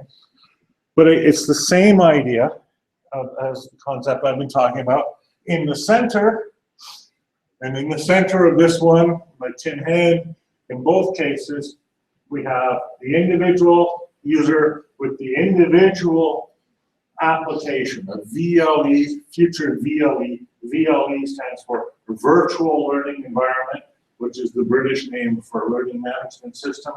And so PLE, Personal Learning Environment, that's where the term comes from. And the idea, again, is you're connecting with all of these different services. And if you look really closely, it's really hard to see. On Scott Wilson's diagram, there are the different protocols connecting the future VLE with each of the individual services. So that's what we're doing with what we call Learning and Performance Support System. So we build it again around the individual. And we've actually fleshed that out quite a bit. And so now we say we build it around what we call the personal learning record. So it's not just an application anymore. It's an application that has a bunch of data in it. And in our case, the bunch of data looks like this. It's a graph. And we chose a graph because we can do a lot more with a graph than we can do with a traditional database. So that part actually exists. I can't really show it to you because how do you show people a graph, which is really way in the back end of the system, but we'll have a look. The overall structure of what we did, this is in the 1,000 words version. So here's the interaction stuff going in and stuff coming out. This is what Grasshopper does. The aggregation and the publishing part, right? Here is a personal library to save big things. Big things like videos, PDF files, multimedia files, stuff like that I can't store in my personal graph because, well, they're too big. Here are the learning activities. It's interesting, the early versions of PLEs that came out, in addition to having their own ringtone, they looked like file reading applications. They were all about stuff coming in, all about finding resources.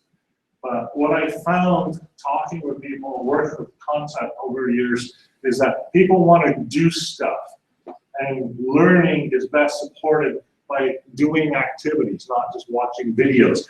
That's what makes the new breed of MOOCs so ironic, is after all the advances in learning that we've gone through, it's back to sitting in your chair watching videos. But we forge ahead. And then finally, and some people mentioned it, and there are even some cards there or sticky notes that survive that have this, learning analytics services, in order to understand and recommend resources or activities that we can do. That's the overview. So let's see now, and again, this is still really awkward, but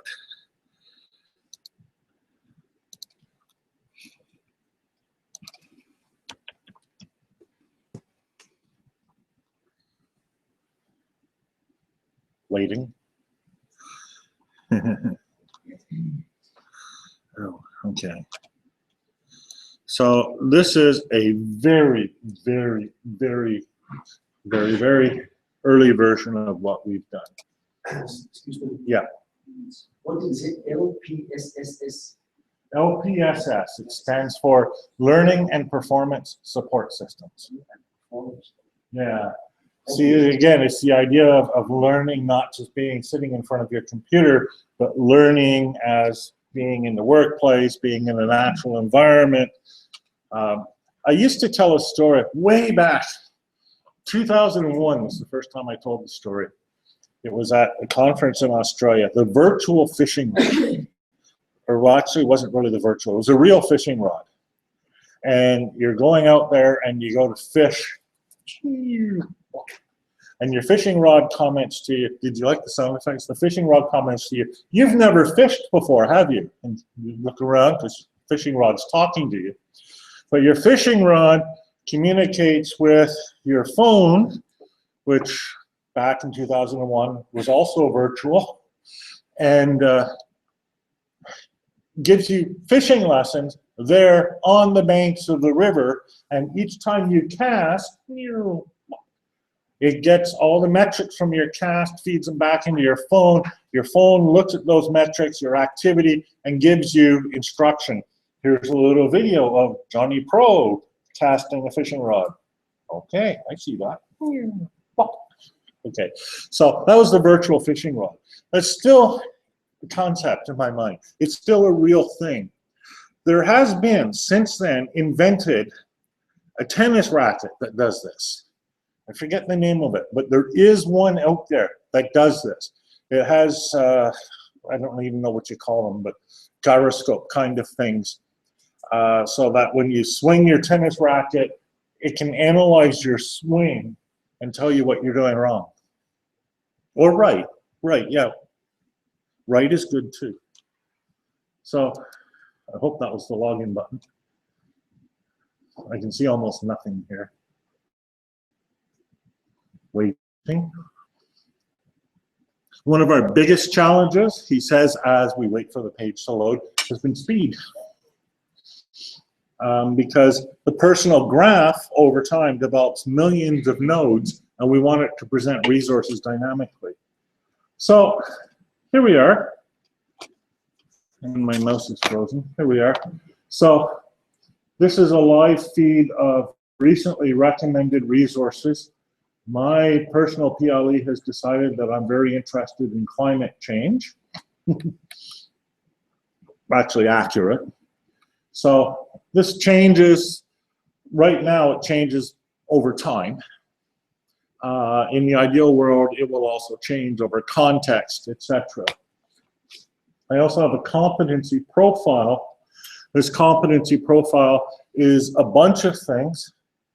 It's my selection from a list of previously provided competencies, which competencies are important to me that I would like to acquire.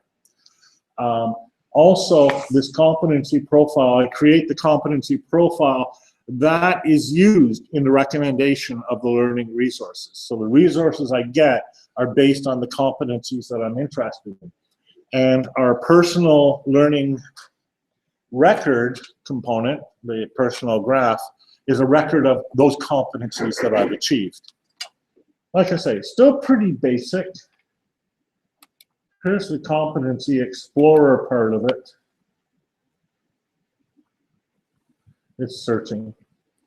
So import is broken at the moment, but import is a mechanism to import domain or discipline specific competency profiles. So there'd be a whole hierarchy of competencies associated with a particular job, manager or video designer or whatever. You can upload that and then browse those competencies. And I can add a competency to my profile, and you can see here it's displaying the number of resources that are available for it. Now I wonder, I think it's there. I'm backing up here now.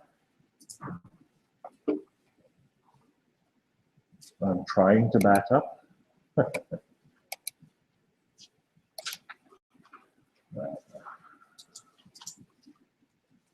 Probably there. Yeah.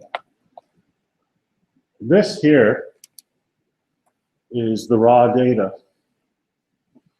So you can't really make a whole lot out of this, but this is the portion of the graph that corresponds to this resource. So these are the linkages to other resources. So all the relationships between this resource and other resources. And we can now traverse that graph and go from thing to thing to thing to thing. So I can go from competency to resource to person to whatever.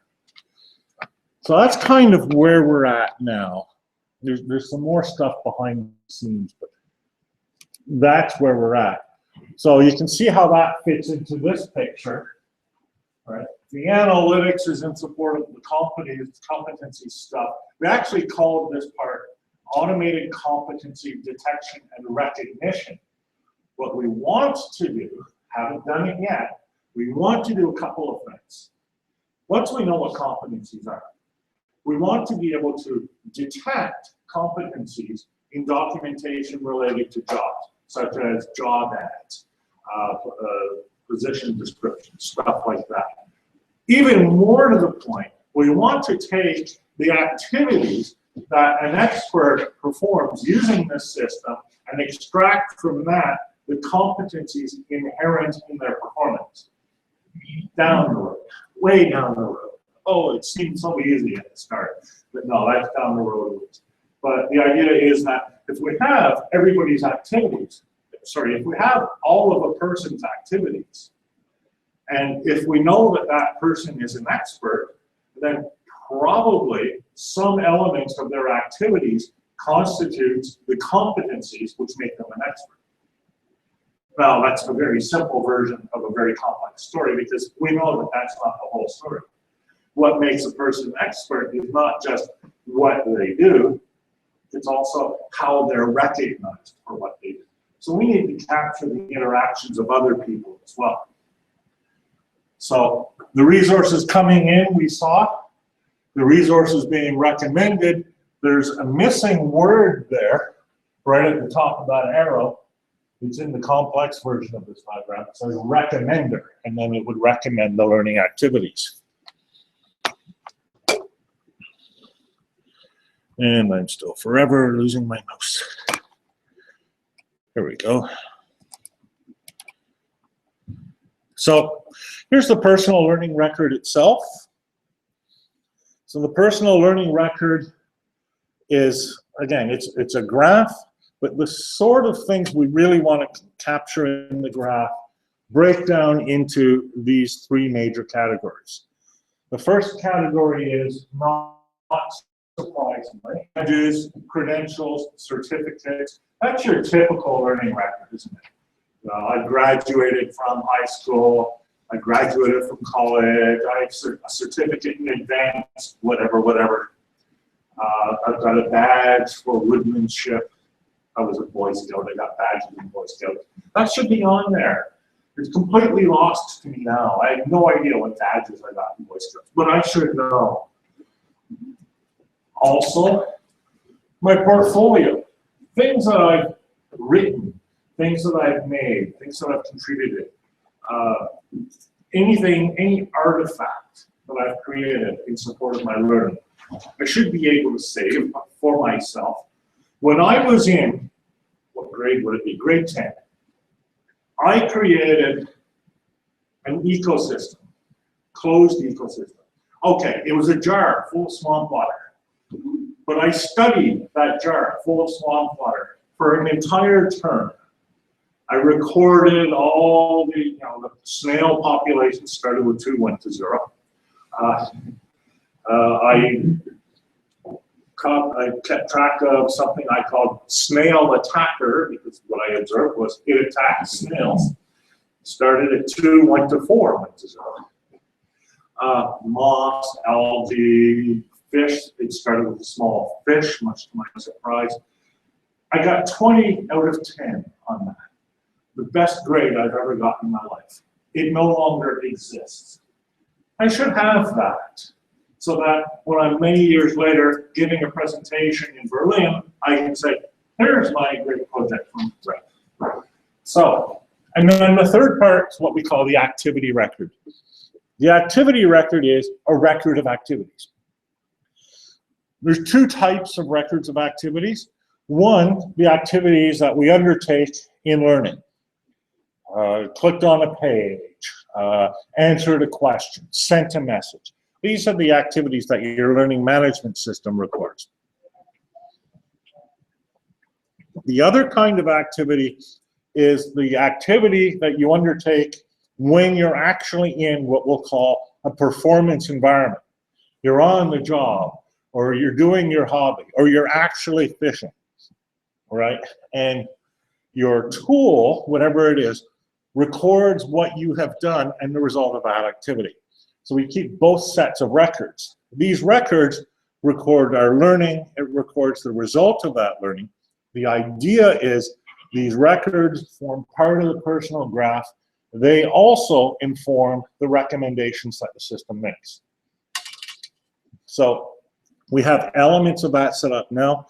We're using, and you'll see it in a bit, XAPI, capture these activity records, store them in the personal graph. We're not ready yet to use them in recommendations, but we're almost there. I hate it when the thing is still under construction. I want to show it to people. Look at this, but I can't. So here's something fun. This is resource aggregation. RRN stands for Resource Repository Network. Maybe not the best name we could have chosen. Look at the different protocols that we have to deal with. Email, RSS, Open Archives Initiative, SharePoint, Facebook, Twitter, Monster.com for job ads to create competencies. In Canada, we also have a thing called buyandsell.ca, which is a list of all government contracts available for tender. We're harvesting that. Government repositories, Desire to Learn, Coursera, edX, etc. This list is actually more than twice as long. So what do? Remember, we're creating a personal graph. So we'll filter this stuff, we'll parse it, we'll scrape it, we'll analyze it, we'll do a bunch of stuff to it. What might we do? Well, we might detect what the emotion is attached to it with a sentiments analysis tool. We might, well, one of the things we definitely do is we do what's called entity extraction. So take a typical blog post. Your blog post is an entity, so that's one. Your blog post has an author, that's another entity. And you create a relationship between them. The blog post has a location or a publisher, that's 3 entities. Create a relation between all of them. The blog post might be about another person, that's 4 entities, and so on. So we have entity analysis software that extract all the different entities. Articles, photos, videos, persons, authors, publishers, organizations, job opportunities, competencies, certificates, events, etc. And again, this list goes on. Extract the entities, create the relationships between them. This all together, so we have all of these entities and all of the person's activities with these entities in the environment, and that's all graphed. It creates this incredibly dense, incredibly rich source of information about a person. This is why this is so hard. Because each one of these requires a different protocol. Each one of those entities, well, if we did it the old way is build an ontology. The ontology is the list of all possible entities and all possible properties of those entities. So you have to know about this entire world ahead of time to do that. My experience is it's impossible. A mechanism based on building ontologies, predefining properties, creating sets of schemas and all of that won't work because nobody can predict what's going to happen. Ontologies were proposed before Twitter existed. There's a whole bunch of person ontologies out there right now, as I speak, none of which has as a property Twitter in it. Serious weakness. So we set it up, we can create these entity types on the fly. We have a new type of entity we just created.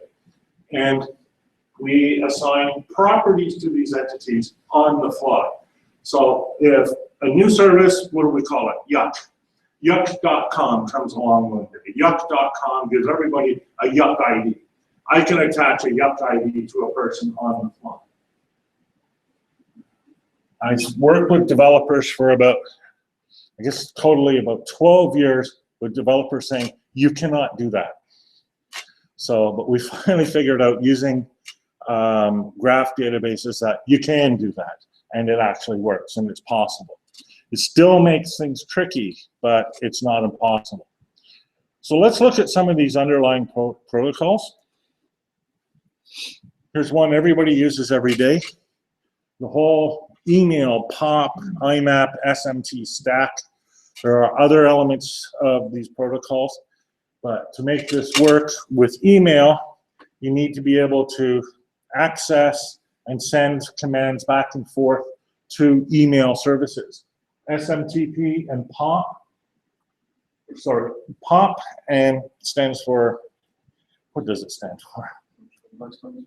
Thank you, post office. I always go point of, no, that's not right. So post office protocol and IMAP are mechanisms for accessing your email. I told you there's always people who know more about this stuff than me. SMTP, Simple Mail Transport Protocol, see I do know some of them, is the mechanism used to send email. There's actually, if you set up email services on a Linux box or something like that, there's a bunch of applications and other elements in email as well. That's just the tip of the iceberg. So that's one part of it. RSS, we talked about RSS before. There's RSS again. RSS is interesting. So here's an item, that's an entity, right? And here are 3 properties of that entity, a title, a description, and a link. Why do I like RSS so much? I like RSS because if I want to give my item another property, I just create a tag with that property. I've done that lots.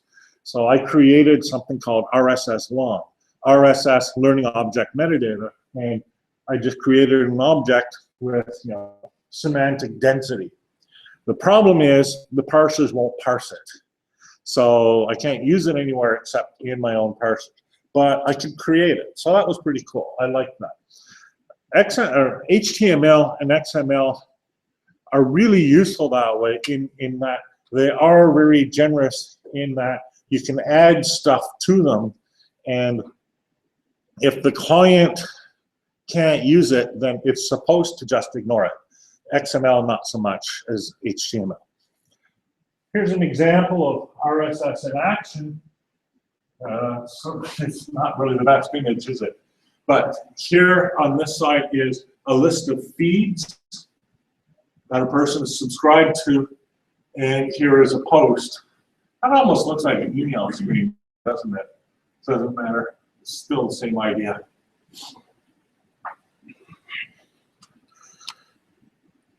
Moving to a bit more modern times, we have what are called applications programming interfaces, APIs. So APIs are kind of like more advanced RSS. The people who know about APIs now want to shoot me for saying that.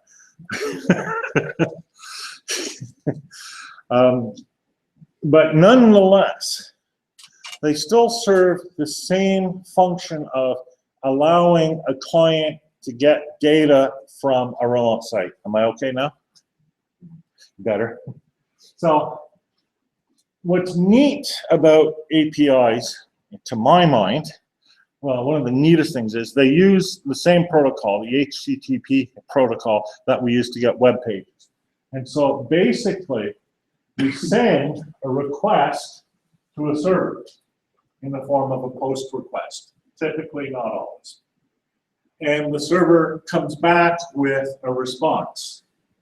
REST stands for Representational State Transfer, checking, and comes back typically in what's called JSON. JSON stands for JavaScript Object Notation. And this is where the similarity with RSS comes in. With RSS, remember you had an entity, which was an item with 3 properties, title, description, link. So here's our entity. And in this case, the entity has a property low and a value 16, and a property high and a value 23. So it's doing the same kind of job. It's transferring information about an entity in terms of property and value. But it's doing it in a way that is a lot easier to use. You don't have to parse JSON.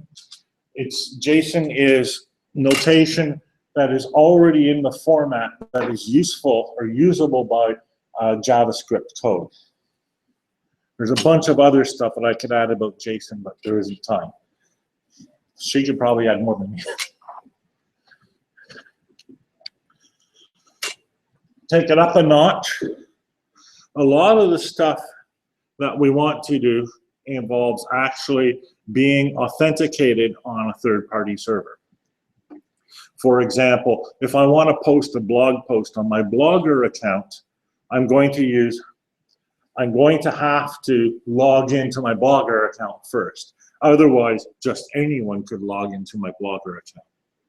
Similarly, if I want to post a tweet on Twitter from my system, I have to use a system called OAuth. I actually used Grasshopper to do that. Even now, to this day, when I put a post in my newsletter using Grasshopper, it automatically sends a tweet to a Twitter account. The Twitter account is @OLDaily. So you can actually subscribe to my newsletter by following @OLDaily. Well, you can follow the first 140 characters of my newsletter by following that. OAuth, the way it's represented here, this is a variation on a fairly standard representation. It consists of a series of exchanges between different entities. On the one hand is the client, that's you. And on the other hand, there's the server. There's actually different servers in operation here. So there's the resource owner, the authorization server, and the resource server. And basically what happens is there's an exchange that happens at the top. Your client sends a request for access and gets a grant. Given that you have that grant, well, you've successfully logged in, say. Now you request for access client credentials and you get a token. That token, now when presented to the resource server, gives you access to the resource. Now that's a really simplified version of it. You can see other versions of this. I pondered a bunch of them before showing this, and there are other versions where the text is this big and you wouldn't be able to see it. But the main idea here is that by authenticating with a service that already knows who you are, you can be sure you can present your credentials to a third-party service and have those credentials validated. So let's take Google ID as a simple example. You authenticate to Google, and then you can use your Google credential to get a resource from a third-party website. The third-party website says, yeah, you can have that resource because I know you are you based on your Google identity. There are different variations of this. There's OAuth, and then there's OAuth 2, which allows for the description and sending back of particular personal data. So you can send your age, your educational profile, your competency definition, etc. And again, those people who know about these credentials know that I'm mangling them, or know about these technologies, know that I'm mangling them to some degree by trying to talk about them fairly quickly in less than 5 minutes each. The main point here is not to memorize these. The main point here is to understand A, that they exist, and B, to have some sense of how easy or how hard it would be to work with those. Some sense. Any comments or questions so far?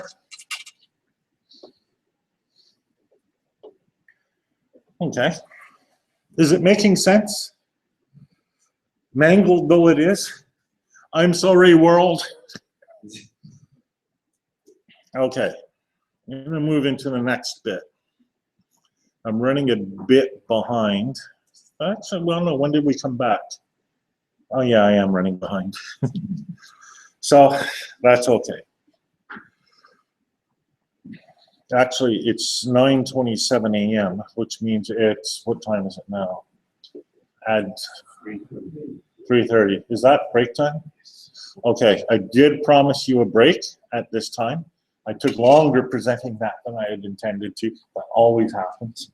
So why don't we give you the break as promised and talk about the underlying e-learning technologies after that, and then wrap up with the creation of our personal learning environments and be out of here by 5. Sounds good?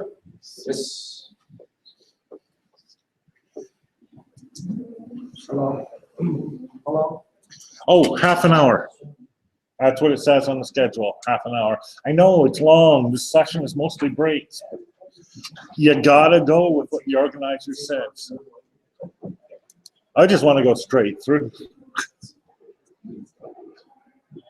And we still have 0 viewers.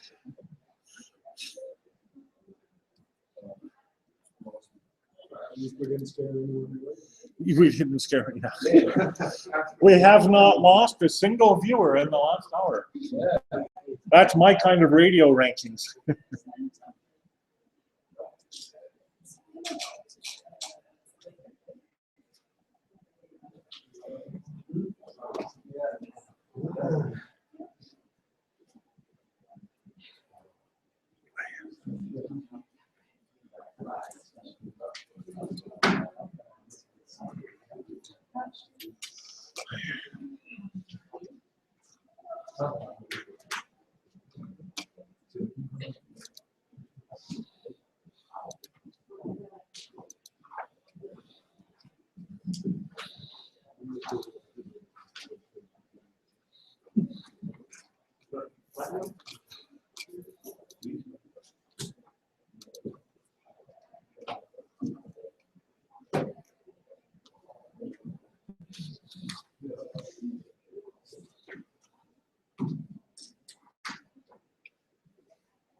Instead of building, we start using Zapier.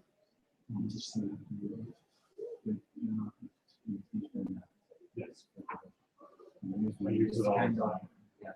Using this kind of control, try to build an API. Yeah.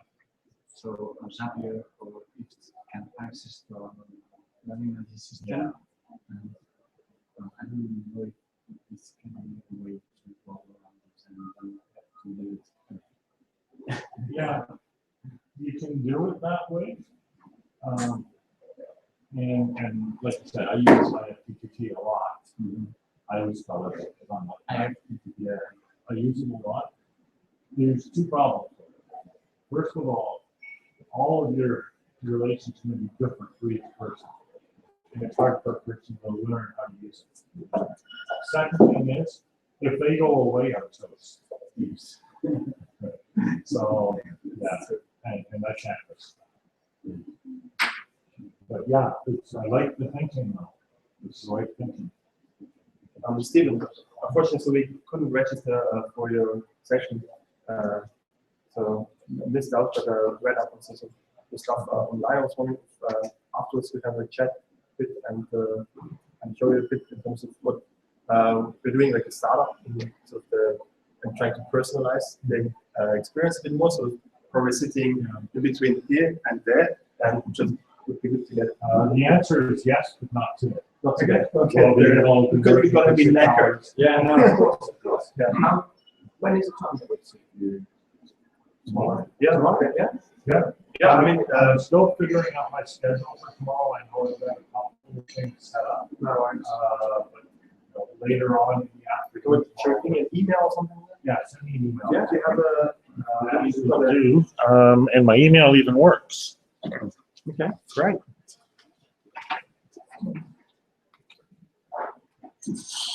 Except, oh no, there it is. I was gonna say, except they're not looking. That's also complicated. So if you can give me a card or two, Yeah. then I'll know who you are when you. Yeah, okay. Give you a card. Oops. Yeah, if you want to have a look at what we do, there's like a folder as well. Yeah. We have a folder. Yeah, I've got a folder. Yeah. that's an advanced system. Okay. Great. Okay. Excellent. All right. Cheers. Yeah, this is interesting. Okay, Thanks. cool. Look forward to talking to you.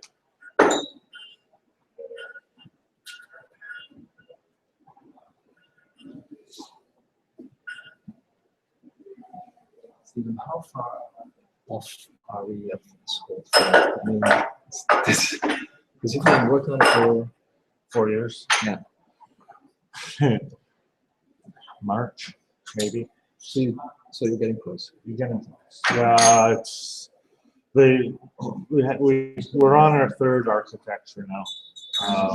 So and some of the stuff like it's built, as you'll see later, it's built in modules, and we have secure communication underlying all of the modules.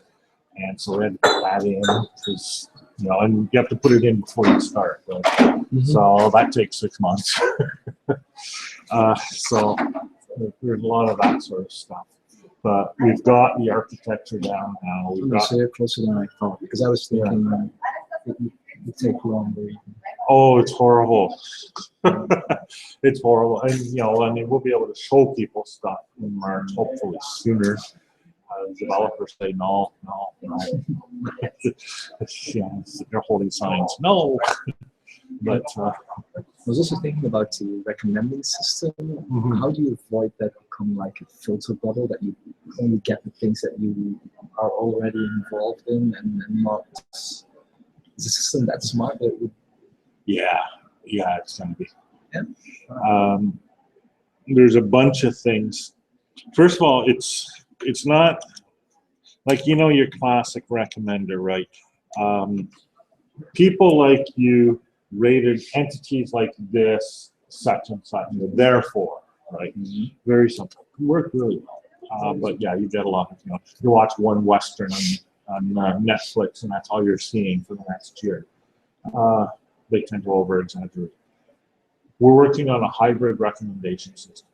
So the hybrid is, on the one hand, we're doing collaborative filtering. On the other hand, we're doing semantic filtering based on the personal learning record. Yes. Right. So the semantic filtering is to identify character traits, interests, underlying themes, draw unexpected associations, and then the semantic is to help with things like appropriateness for age, stuff like that. Okay. Mix them together, and then we're going to get a lot of unexpected hits. Much richer. Right. So yeah, it'll be much richer, and because it's richer, it'll tie into your interest, but it won't be, you know, all Westerns all the time. Great. And how do you look at things like GNOME? You probably GNOME is like they syndicate this whole. Yeah, it's Ben Wordmuller's thing. Yeah, it's much more, of course, because it's just, you know. It's much smaller. It's smaller team working on it. I think the team is Ben. So I liked it. I like what he's doing. It's just that, but in the beginning I thought that would be more. This is a lot more. Yeah. This goes much deeper, of course. This goes much deeper, and that's the difference. Yeah. You know, it's like Dave Tosh, who Ben used to work with, is working on Learning Locker. Right? Learning Locker is like a personal learning record, but that's all. Yeah. So combine all these things. Okay. I'm trying to get my hand on it. No, that's fine.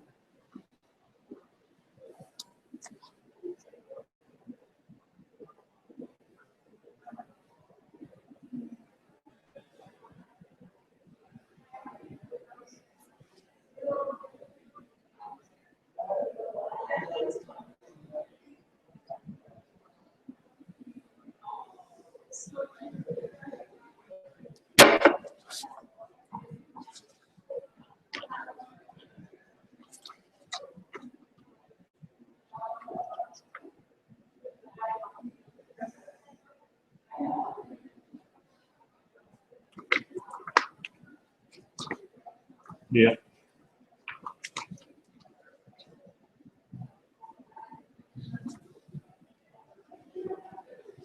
Oh, you gotta do better than that.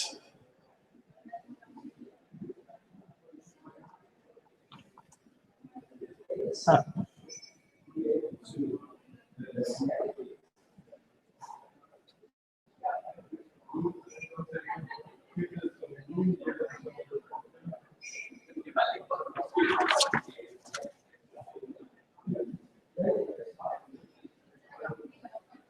Never walk away with your phone.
Thank you.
Yes, not on that table, but some other people can collect this changes.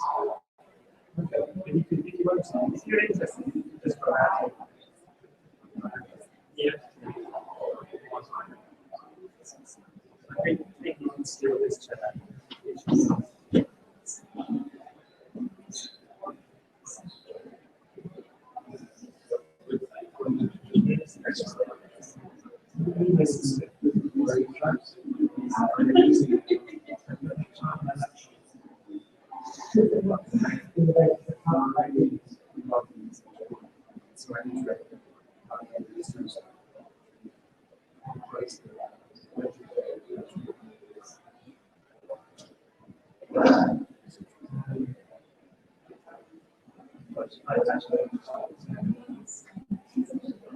I think I'm ready to keep my questions. Oh.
Oh, yeah.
So you were out, I was in the last year. That's the obvious. Right side and the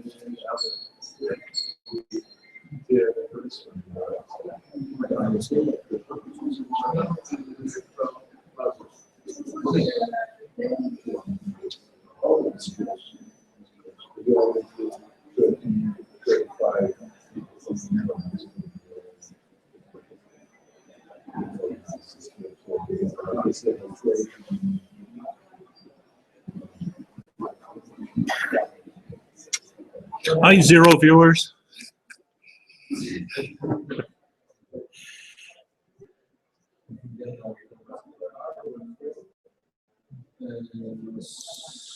Some of us are trained and some of us are play.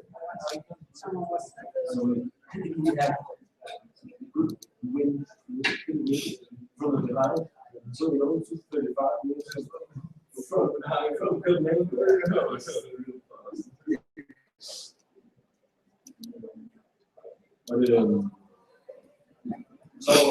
Some of the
It's like more motivation as teachers to use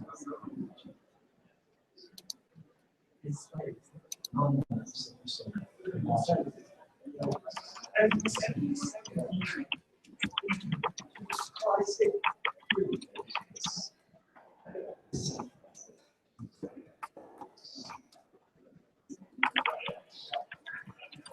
so this is you are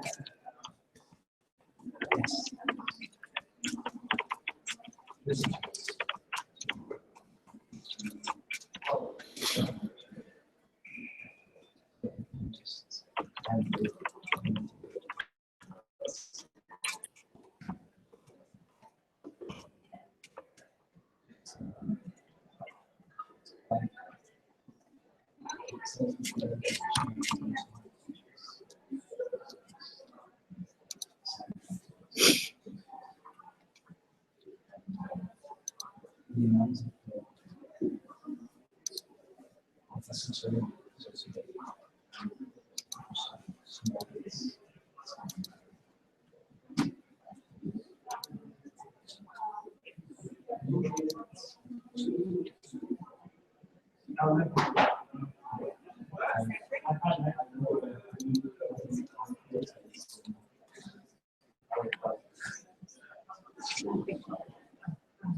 I would say it's nothing to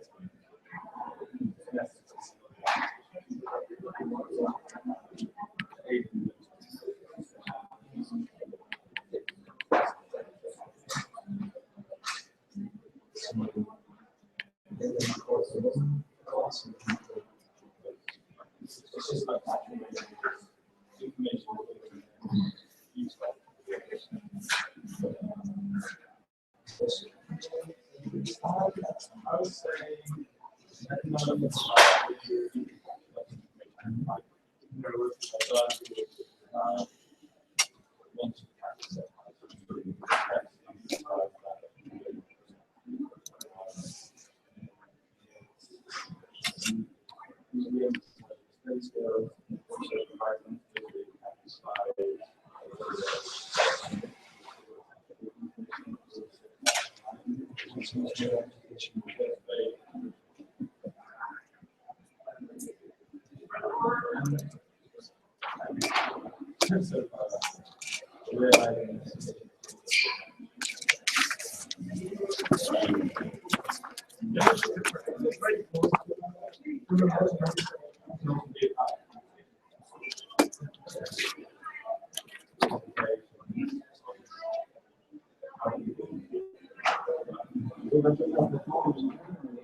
Oh, I could still be for a few moments. Mouse grid. Mouse grid. I hate this. Technology sort of always breaks down at the worst possible time. I just wanted to tell you, I've been thinking about building this kind of thing for many years. I'm not a tech guy. I'm a science guy. I'm a teacher. But I've been trying to direct our tech people to do this kind of thing, and I came to the conclusion a couple of years ago that really it was just too difficult. And I'm sitting here today and I'm absolutely fascinated because it's even more difficult than I imagined. Yeah. It's so hard. Why bother? Why try? Why not just take separate bits?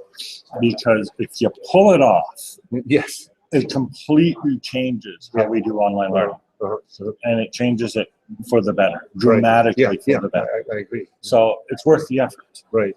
Right. But it's really hard to pull. It's hard. Yeah. Every time I think about it, and I talk about this quite often, you know, what we need to do at the high school. I think actually K to 12 schools, so it includes everybody. What we need is a one-stop shop. You go here, and everything is there for you. And all the analytics are there, all the grades, all the scores, all the university placements, and everything else is all there. Or you go to a classroom situation where you're doing some kind of experimental work in Canada. Yeah, it's all there. But you do. What we have is without a gross violation of personal privacy either. Right. Yeah. Well, meeting all appropriate laws and sufficient security for corporate environment. Yeah. Right. We're a sort of medium-sized school. We work in Hong Kong. There aren't that many things to do with copyright and things like that. But, you know, you're lucky. You're so lucky. Oh, sure. It's a really neat environment. But you know, now I'm just going to go back to see my tech people and say I'm really sorry for hassling all you things. Well, hey, that's an outcome. That's good. Yeah. Good or bad. Yeah. Anyway, thank you very much for enjoying this. So much. And, I don't know. Maybe I'll come up with some ideas at some time. Yeah. And I'll look forward to your success. Well, thanks. I look forward to having it. It's still not. I know. It's so much. I was just watching this last week where you were talking about grabbing stuff from places. That's pretty clever. But it's taken a lot of organisation. Yeah. When you see it, that's easy. You know, so what? But it's I mean, I commented. I spent the first 12 years or whatever having people who were really good computer programmers say, this is impossible, you can't do it. So, yeah, and I've known all along that no, it's not impossible, it's just really hard. Just really hard. And it requires, like we're using a graph database called Neo4j, right?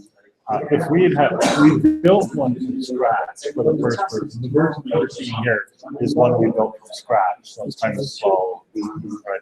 If we had to build a commercial quality graph database to make this work, it would take a far greater team than I have. That's a whole company effort in itself. And is the local company keen to do that? To do this? No, because that's the other side of it. The business model is almost impossible. Right. Yeah. And there are so many things that claim to do this. Yeah. They don't. No, of course they don't. It's such a big business. Yeah. The various for the dual. Yeah. I'm trying to focus on this using Google. Google's good. It's good. It's good. So, it's not great, but it's good. Yeah. There's a lot of stuff. Yeah. When we did our first connectivist course, we started with Google. We abandoned it because we didn't do what we wanted. But it was certainly a good starting point for us. It's, I mean, it's as good as anything out there now. Yeah. I wouldn't test it if I was on a regular course. Unfortunately, our administrators, they just do easy ways from Google. Yeah, there's so many pitfalls in that. So much. No, there's something else. And again, Google had Reader, great RSS reading tool. Now done. Right. Imagine if you made your system depend on that. Yes. Or could. Okay. Crappy social networking system, but still gone. Google Plus would probably be gone. Yeah. I nobody uses it. Nobody uses it. Yeah, you wouldn't bother with it. So that's the problem with Google. And the problem with any commercial system. And it happens all the time. You just get something that you think is okay, and suddenly they change the whole thing. Yeah, because they think it's a better model. Maybe better for them, maybe better for something. The core of my thinking in the back of all of the personal graph that I mentioned is a specific type of data file. Because it's a type of data file that can move from system to system, even if the system goes away, the data will. So that's really important. Right. Anyhow, I better get going because it's about that time. All right. So we're back.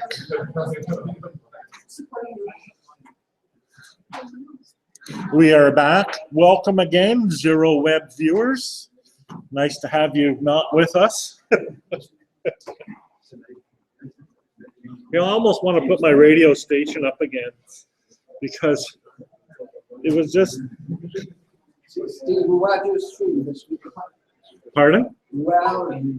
It's on. It's a Google Hangout, and it's showing up on my personal YouTube page. So, and the recording of this event, such as it is, will be available on YouTube after.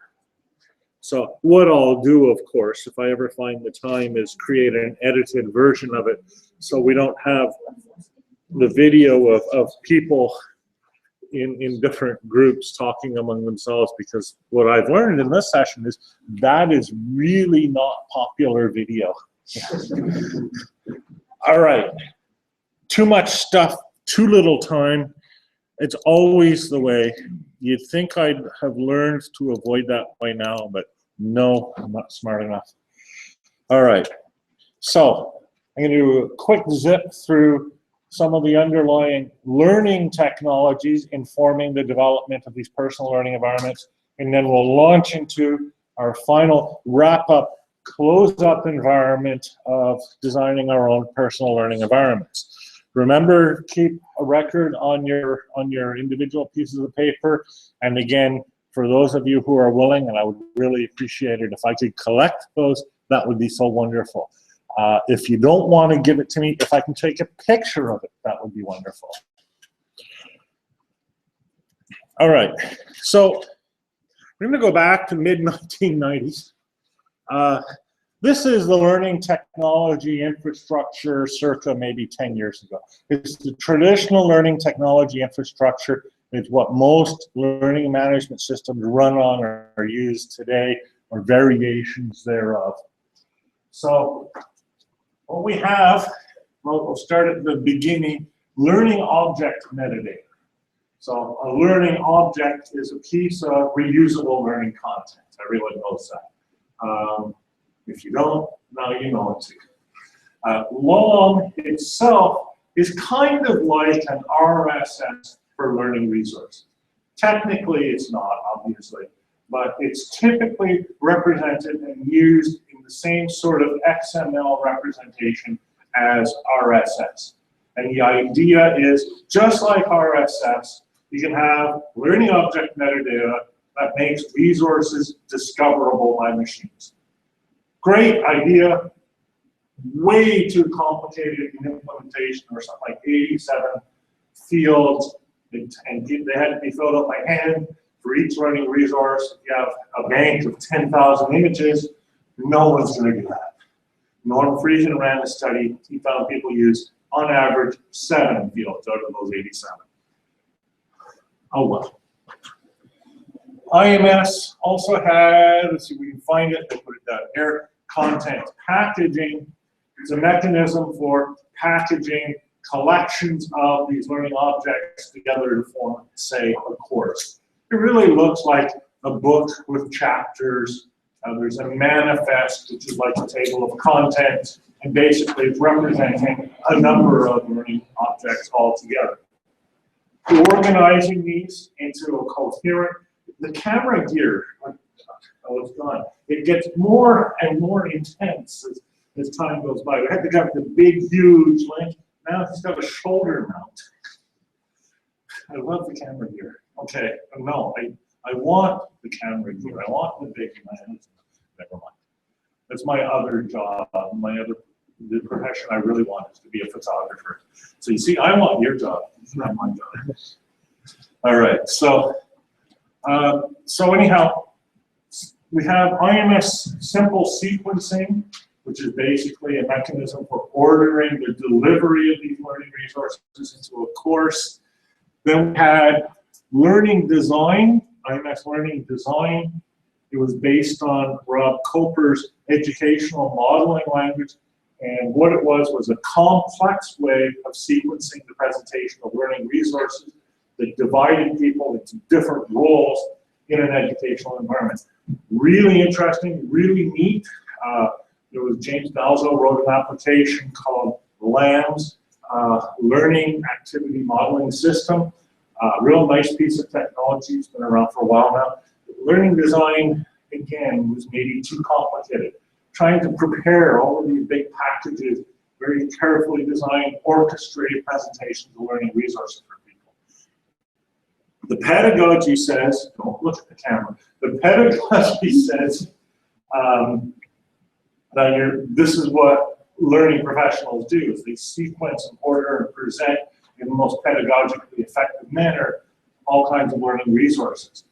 What we see in the field, however, by people actually learning, especially on an informal basis, is they don't do that. People grab resources from wherever and use them as needed. We did a survey back in the 1990s of people in the municipal sector in Alberta. We asked them, how do you learn? How do you, if you don't know something, how do you learn? The most common answer, next answer wasn't even close. Most common answer, I pick up a phone and I call someone.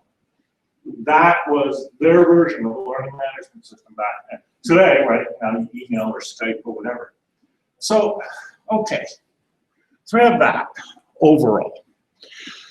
Next comes SCORM.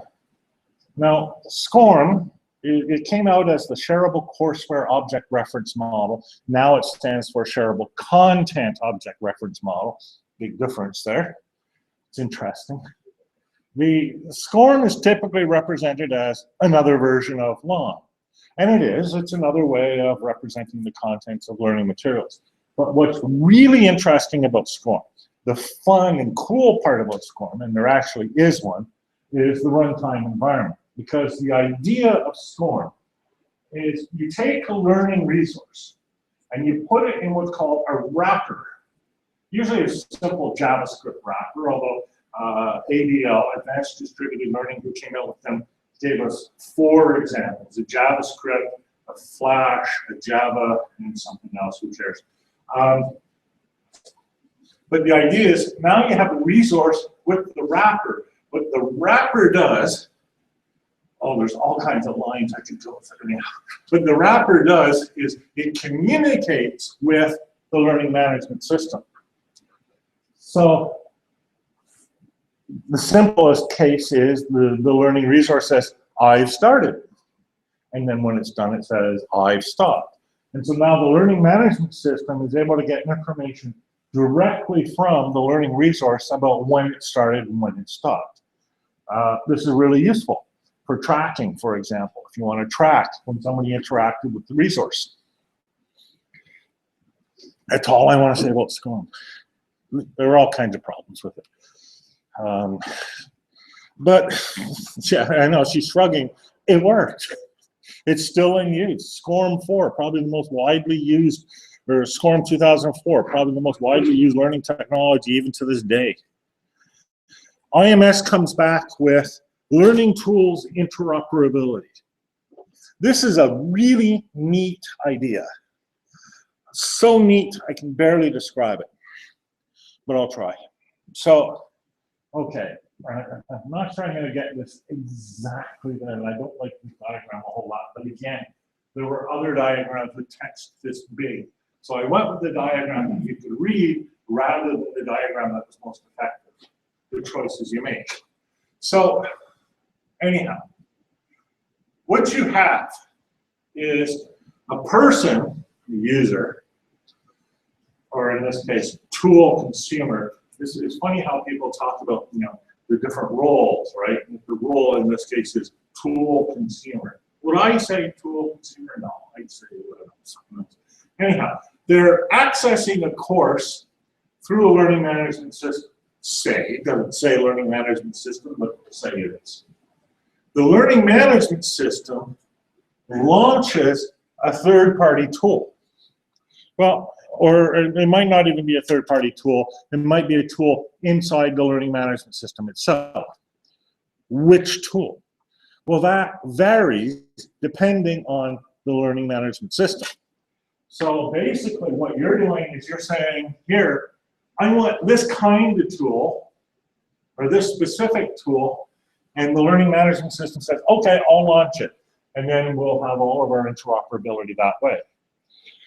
So this is, you might be asking yourself, and we certainly did, because in my naivety, I admit it, my naivety, I said to the developers, I want our PLE system to support LTI.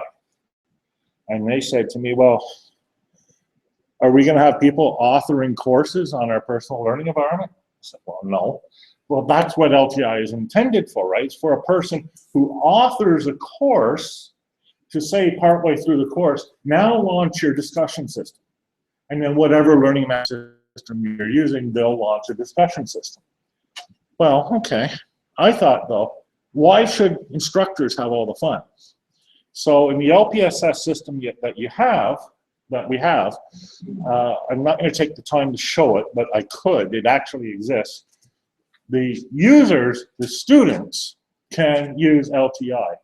And so if you're creating content, say a message to another person, you can use LTI to embed an application in that message and send it to them. So we've selected a bunch of things. One of them is to put a cat picture in a message, because why not? Let's use this overly complex technology to put a cat picture in a message. The LTI expert is just killing herself. So anyhow, but again, think about the concept here, right? We're able to embed references to tools in content that we deliver to other people, such that when the other people read the resource, whatever it is, they can use the tool. And it's not necessarily a reference to a specific tool. It can be a reference to a type of tool. So instead of open up Google Chat, it might be open up your favorite chat engine. Might be. Think of the possibilities. Here's the one everyone's talking about. I won't put the whole sequence diagram on there because it's ridiculous. The Experience API, also known as X API. Probably I should have made the X small, oh well. Sometimes also known as Tin Can. Stupid name. And even worse, when it came out, it was created by a company called Rustico. Bunch of companies worked on this together, and then Rustico turns around, trademarks the name Tin Can. So it was kind of a community effort to say, forget the name Tin Can, it never existed. We're all going to call it Experience API. And that's kind of what happened. Because really, Rustico, jerks. I didn't say that. So, XAPI is simply a record of an activity. It's a lot like the tasks that you did earlier, right? What is a task, right? Well, it's a verb. Actually, it's a person or some actor. That takes us back to IMS learning design, but it's some actor performing an action. So Andy listened to, and then an object. Great expectations on ebooks. Well, that's kind of a complex object. They're cheating here, but we'll leave that aside. And in computer speak, you have a specific person represented here by an email aside. Awful way to represent people. My email right now, and for the last 15 years, has been stephen.downs@nrc-cnrc.gc.ca, which in itself is ridiculous. And now our government is changing them all to Canada.ca. Now, how cool is it going to be to have an email address ending Canada.ca? Real cool. But every one of my business cards and contacts is not going to be wrong. Verb. So this is tricky. What do you mean by listened to? Right? So what they do is they say, well, listens to, we'll make that a canonical verb, and we'll give it its own URL. This is technology inherited from the days of semantic web. The thing about XAPI is anybody can create these. So one person's listened to can be something different from another person's listened to. Is that okay? In my mind, yes, it is. And then the reference here in this case, a URL to a specific object. The idea is every time a person undertakes an action, we create one of these statements. We gather a whole pile of these statements, we toss them into what's called a learning record store, or LRS. Neat idea. Creates a whole pile of data which you can then use for analytics. What we want to do, what we are doing, in fact, is we take that data, analyze it, filter it, organize it, toss it into the personal graph. Because why would you want to use only this data when you have all the other data about objects and places and locations and actions, etc., all in one place? Okay. So LPSS, what we're building, what we have built a version of, is built around the personal learning record. There's the personal learning record. It's the personal graph. If you're wondering, we use Neo4j as a graph engine. We built one ourselves. It was slow. Actually, it wasn't slow. I said that earlier. I should correct myself. We actually did time tests on it. Ours was faster than Neo4j. But Neo4j is a professional software company that can afford to maintain and continually upgrade its software. We're not. So we're using Neo4j because we're not stupid. Each person has their own private personal graph. Think of it as an LRS on steroids. What's important is, think of this as a kind of data, the kind of data file, a pretty big data file, but it's a data file. You can take this wherever you go. It follows you, it's yours, it belongs to you. It's actually really useless to anyone else because it's all of your stuff smooshed into this one graph. It doesn't even make sense to export part of it in raw form because it really depends on all the relationships. It's a holistic kind of thing. It includes your certificates, badges, activity results, test results, scores, references to assignments, drawings, papers, everything.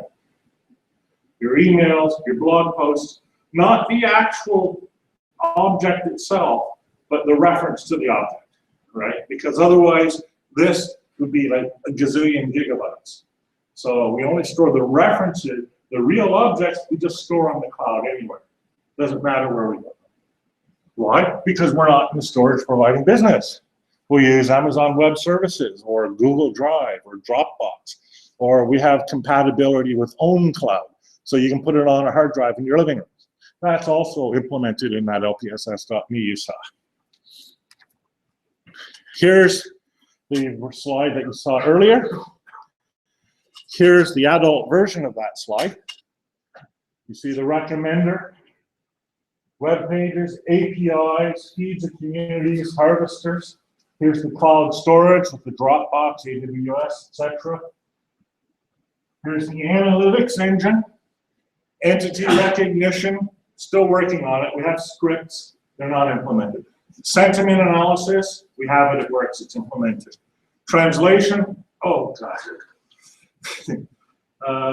We've implemented one translator. It was god awful. So we're putting it, we have Google Translate working, it kind of works okay. This is a real problem, right? But when it works, it'll be a dream. It'll be beautiful. It'll be so wonderful. Imagine all your resources automatically translated for you as they come in. Text analysis, all kinds of things you can do there. Competency detection, I mentioned that earlier. That's still years away. The recommender is almost done. The recommender is so cool. The recommender is based on content analysis of the personal graph, plus it uses an interface to a third-party recommendation system in order to incorporate collaborative filtering. So you take collaborative filtering plus the analysis of the personal graph, put it together to form a hybrid recommendation system. That's what we have. That's about 80% built now. And we know it's going to work. It's hard, but it's going to work. And then the learning assistant, which is really a lot harder than you might think because it's a really hard interface design. You guys are going to design one for us. Well, maybe not, but that's how we're going to finish this session. I'm getting a Norton Live update. Restart required. Not likely. Remind me again later. Because my computer thinks it's the middle of the night still. So let's build a PLE environment in the half hour or whatever, yeah, about half an hour that we have left. So here's our first task. We have all of our tasks. Let's think about how to organize them. Because really, we can't build it all at once. I want to build it all at once. I want to build it all at once last year, but we can't. So what should we start with? Well, so we use a table like this, right? So user time is the order in which a user would perform a task. They'll perform these tasks sooner than these tasks later. For example, find the course, enroll in a course, take the course, get the course grade, right? You can't get the course grade before you've enrolled in the course. So there's an ordering inherent in anything you do.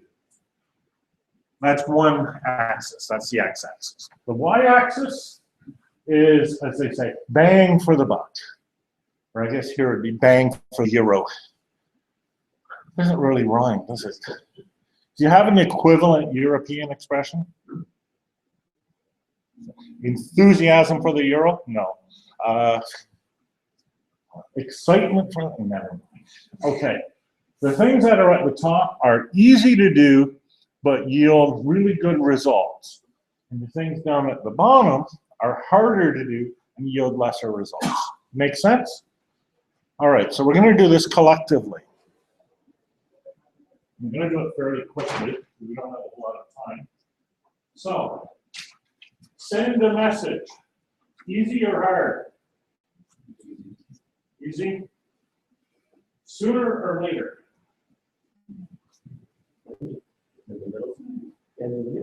Middle. Middle is later. You guys are going to have to be way more assertive if it's middle fast. Okay. Self-test learning. Answer questions. Easy or hard? Hardish. Beginning, middle, end. Middle. I'm going to go with the first voice. We're not going to have time to ponder all of this. It's supposed to be a fast exercise. Provide feedback to content. Easy or hard? High value or low value? High value, is it easy? No. Should be. Should be. I mean, easy to build. Easy. Okay, well, that was years.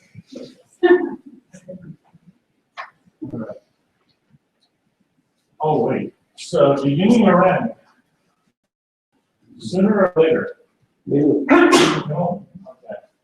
Moving track. Next axis. Oh, yes. Yeah. Participate in a live session. Easy or hard? Easy. Easy? High value, low value? High. So, okay. So, we go up here. Beginning, something that user task sooner or later? Sooner? Sooner than messaging. Sooner than messaging? Yeah. Yes? Yes. Take the first one. You guys gonna have to design this. Connect with expert, easy or hard? It could be that. Depending on the expert. Not so many experts. Not so many experts, yeah. Later. Sooner or later? Later. Later. Ask for help, easy or hard? Easy? High value? Sooner or later? Sooner.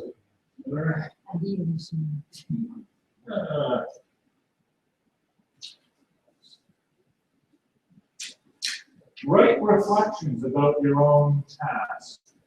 And then there's something that can be broad, reflective, something.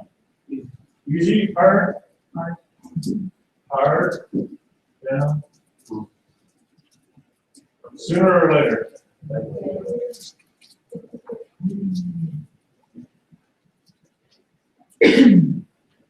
Affirm emotion of the student. Easy or hard? I should have a noise meter. There's a way of doing it. I have a little noise meter and you yell as I get wherever it peaks. Easy or hard? Easy. Easy and soon? Technically, This is technically hard. technically hard. Why? Because we need to analyze what they're saying and what their emotions behind that are. The semantics stuff. How many people say easy? How many people say hard? Hard wins. Sooner or later? Sooner? When we say continuous. Schedule a learning path, easy or hard? Pardon? Just scheduling? Yeah. Easy. Easy? Sooner or later?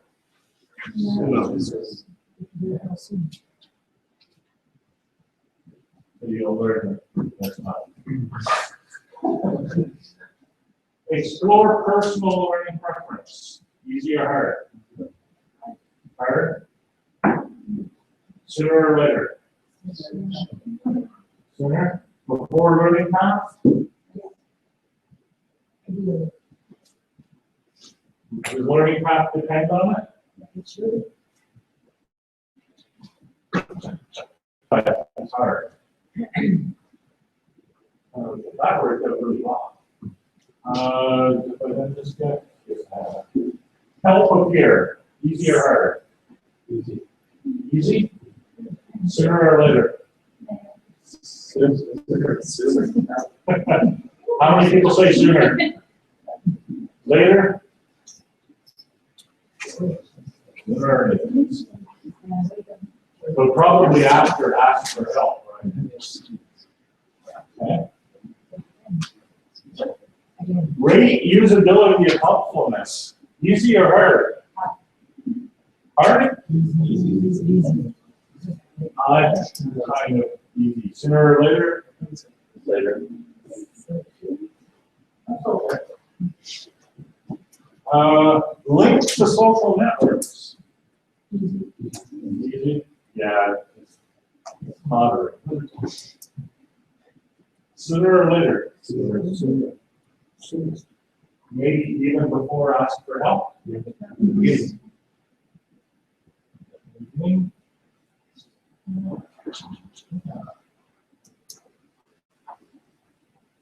Post courses. Easy or hard? The developers.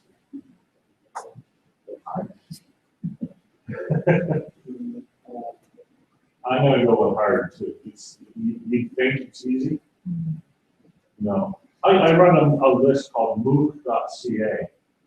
You think it's easy just to list free and open courses. It is not easy to list free and open courses.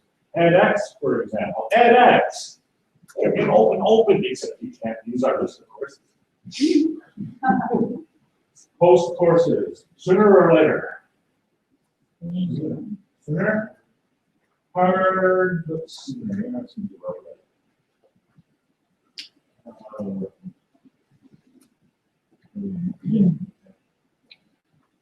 Getting there. Set performance goals. Easy or hard? Hard. It is kind of hard.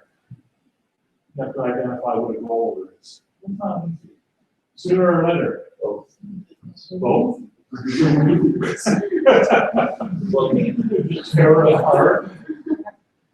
Give 6 of the dots at the beginning. Okay, seriously, we have to pick one. Later, middle. Sooner? Wait. Middle? Later? No.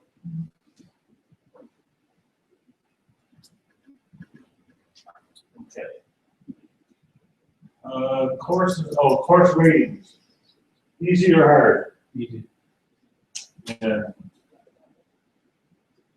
Sooner or later? Probably certainly after you've taken the course. Right about where rate usability and helpfulness. Almost there. Aggregate. Create overview of your own activities. Easy or hard?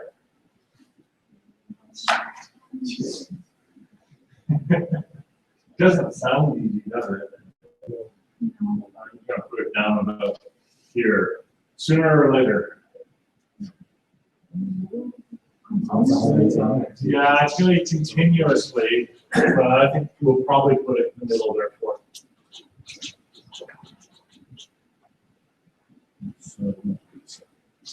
Okay. Collect and distribute input from learners. Easy or hard?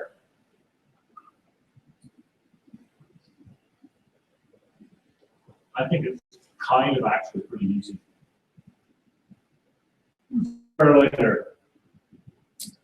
It's got to be after they enroll, right? In the beginning, but not the beginning. Yeah. It's going to be about this. Pull up statistics about the different activities a learner has gone through. Easy or hard? Hard. That's easy. Once it's recorded, that easy. Easy. But what about if they have their own personal learning environment where all the data is private?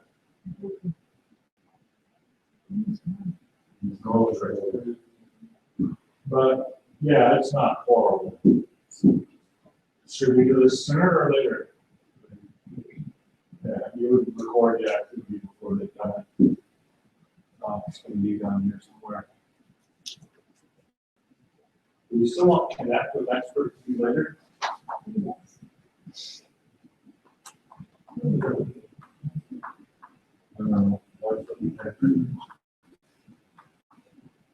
All right. Find a fellow learner with the same question you have. Easy or hard? Easy? Well,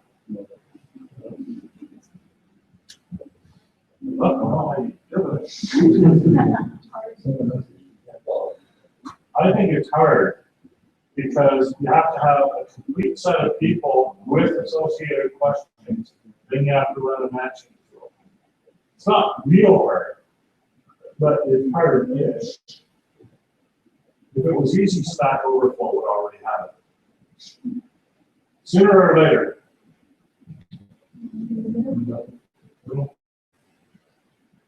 English. Last one. Respond to comment. Respond to a comment / video as created. Easy or hard? Easy.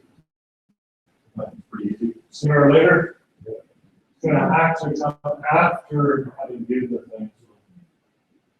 Okay. So just normalize these a little. And videos.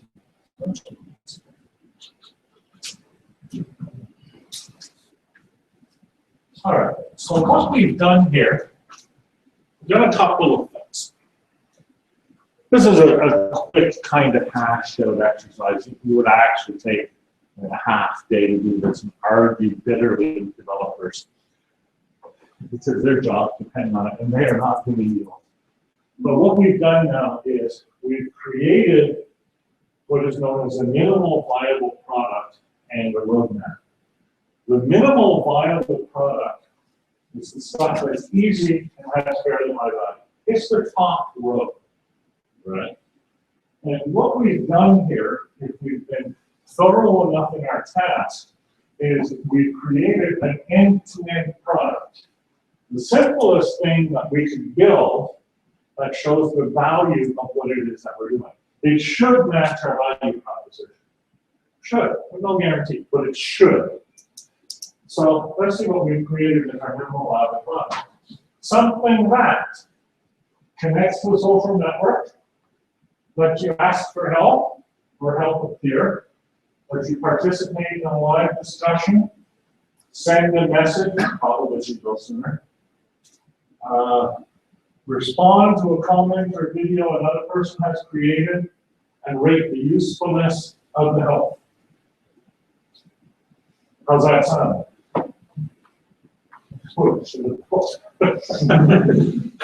Our minimal viable product had to do with competency. Well, it wasn't bad. It was like, select your competencies. Based on your competencies, get aggregated resources and recommend a resource. That was our minimal viable product. That's what we built. All right. Of course, there's all kinds of ideas, thoughts, and stuff underlying it, but that's the idea. Our roadmap now, version 2, is going to be version 1 plus. We'll also be able to, well, we'll add the course ratings. We'll provide feedback to content. People might send content, pretty useful. Collect and distribute input from learners. That's useful for people who create resources. And this can probably go here too. It's lots of vote. Share articles, videos, etc. And ask colleagues. So our second release is going to introduce some content to the system, right? It's going to introduce some content, so you can share some content, you can evaluate or you can comment on that content, provide feedback to the content, and rate courses or content. So that's release 2. Release 3, something a little more, do something about the anxiety, fear, what are your reactions, how are you feeling, that might even go sooner. Aggregate, create awareness of your own activities. So this is almost like a self-reflection layer, self-test, right?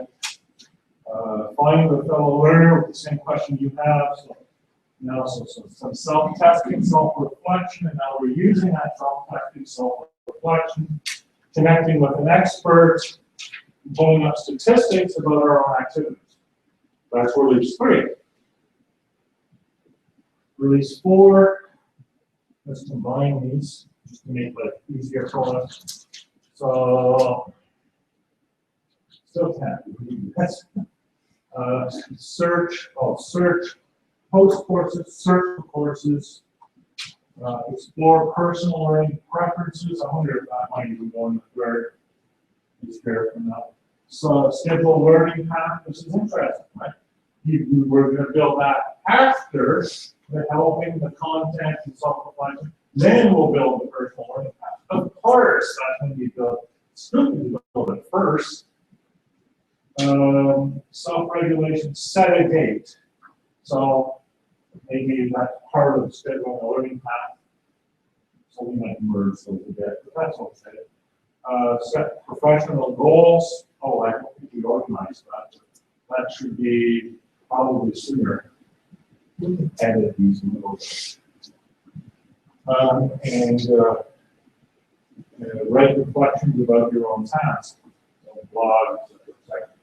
So really simple, right? It's a simple process. Couldn't have had more tasks. Real environment we would have. So now we've got 4. We've got minimal viable product, version 2, version 3, version 4.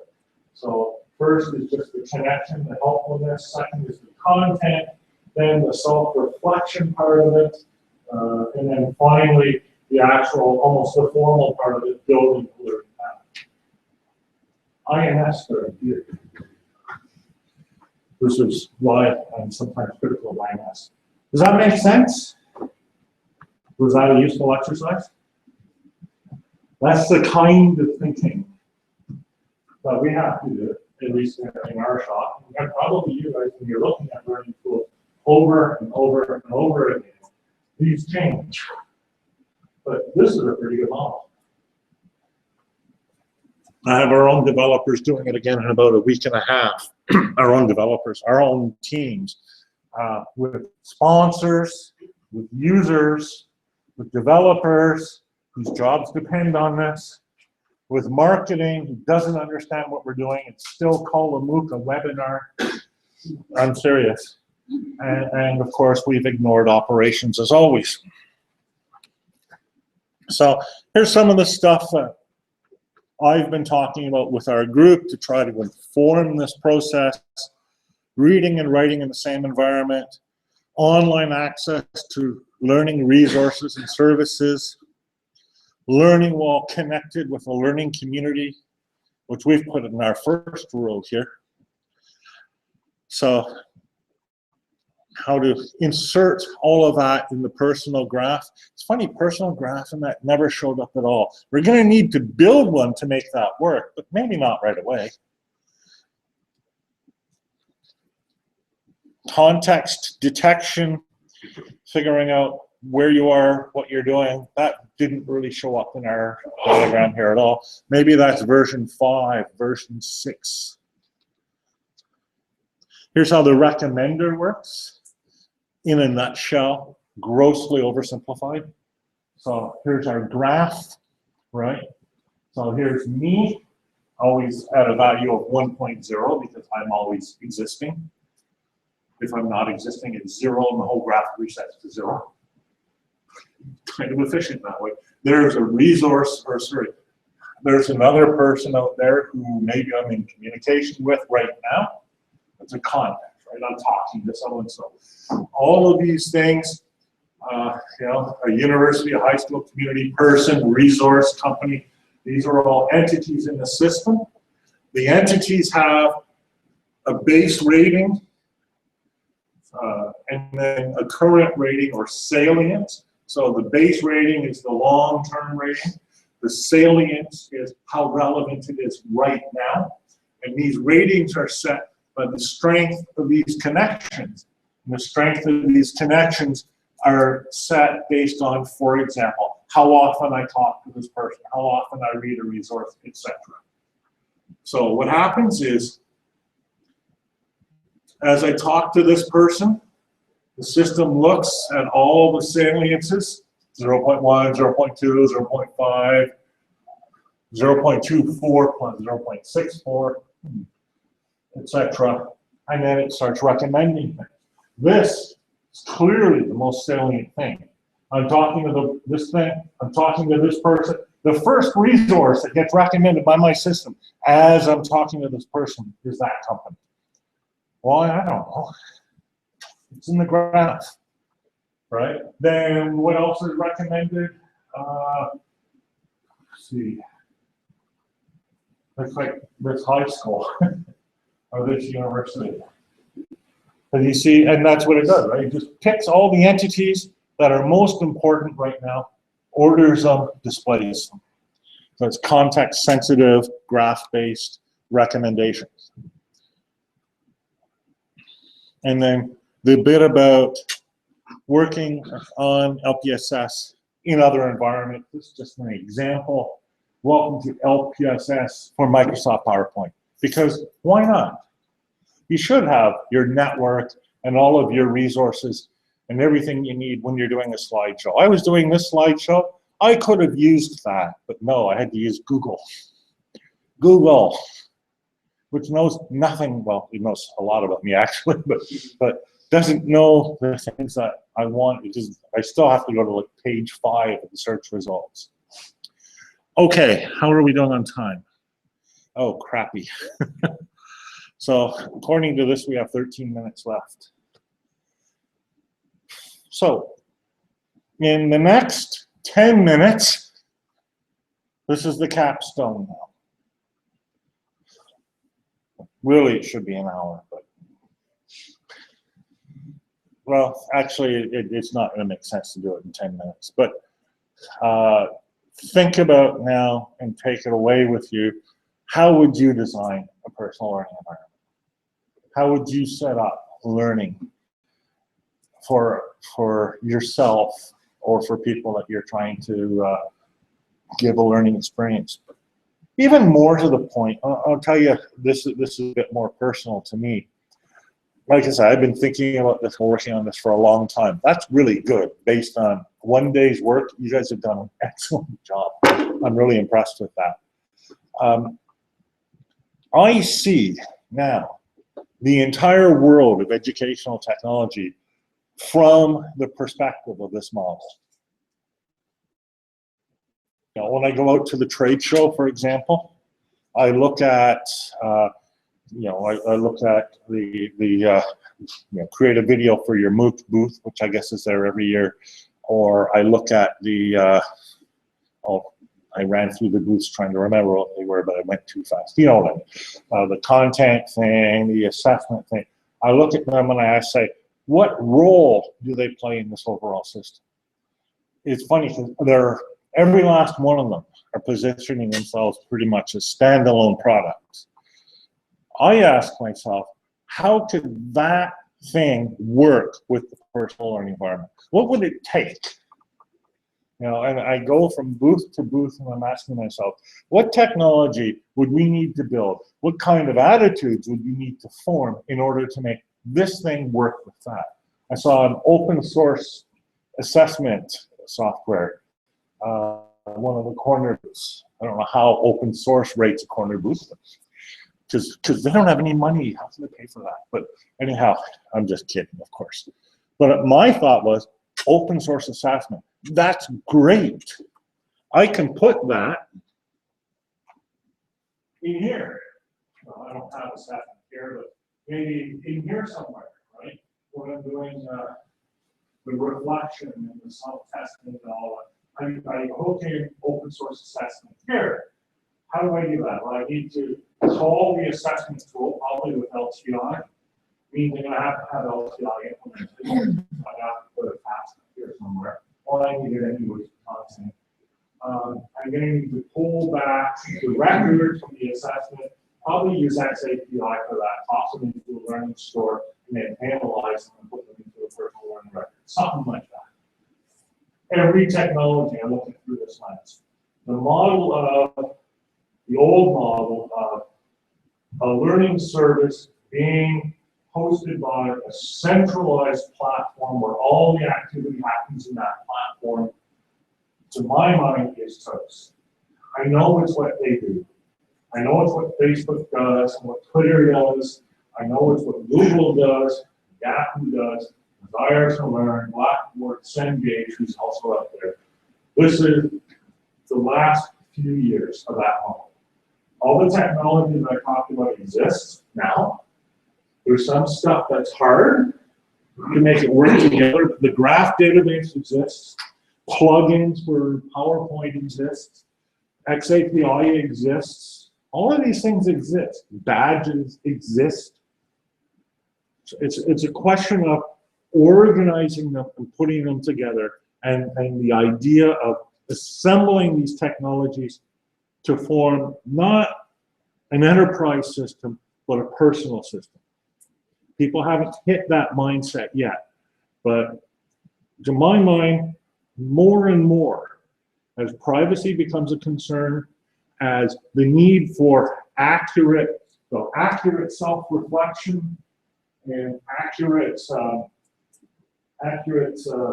recommendations and analytics, as that becomes more important, this kind of system will become more important. There's a slide I didn't use. Probably could have. We got it now. But it's a slide that describes analytics. And it's just a grid. And the grid On the one side, on the y-axis, is just the different companies. Blackboards and all the Blackboard, Cengage, Facebook, Twitter, blah, blah. It's still lists companies, right? And then across the top is people. 1 billion people. It's a very large graph. Well, actually, I represented 1 billion people with about 8 or 10. So traditional analytics are what I call shallow. Shallow because they're about one company for 1 billion people. So they're not very deep. They're very wide. That's what makes them useful. They're very wide. So you can, create pretty accurate statements, but only about that platform. The analytics that I'm interested in are deep. You take one person, right, and you look at what they've done across all of those different platforms. They're not very wide, but they're deep. That tells you a lot about that person. I'm way more interested in learning about the person than I am in learning about the platform. Current platform developers are, of course, interested in how their platform is working. I'm interested in how the person is working. Ultimately, in game, is the hybrid recommendation, the hybrid analytics. One that begins with deep, and then on a permission basis, uses a third-party service in order to get it to be a bit wider. How wide? Well, maybe not everybody, right? That's really too wide a group. If I'm doing analytics, I'd really rather have analytics only about, that are related to people who are similar to me. Because, predictions about me aren't going to resemble predictions about a 5-year-old in most areas. Some, yeah, dead on. But, so, but we're probably looking at a hybrid. But the only way to get to a hybrid is to get deep. To get deep, you have to get personal. To get personal, you have to move away from the enterprise system. And to me, that's the ultimate argument for the other. That's what I've got. Are there any comments or questions? Just I think analytics I think is really useful, but it's about just the digital life of people. So, for example, our students sometimes print the PDFs and read them in paper, so we lose track that. And we all have no digital life, offline lives, like go fishing or any other things that perhaps will never be in the system. Yeah, nothing is complete. As Girdle showed that. Nothing is complete. But over time, I think this session notwithstanding, over time, I think we move more and more to the digital world, I think. Sorry, we forgot to plan. Yeah. Thank you so much. Thanks for sticking it out to the end. I know it's making you wait for your flights. Because I know when your flight leaves. Yeah. Yeah. Okay. Any other comments or questions? For example, this Boston University, it's students who enroll in pro degrees. Of those who receive a student number, a third of them never do anything, and a third never complete the first assignment in a course. How do you use your LPSS to help them? I'm not sure I would.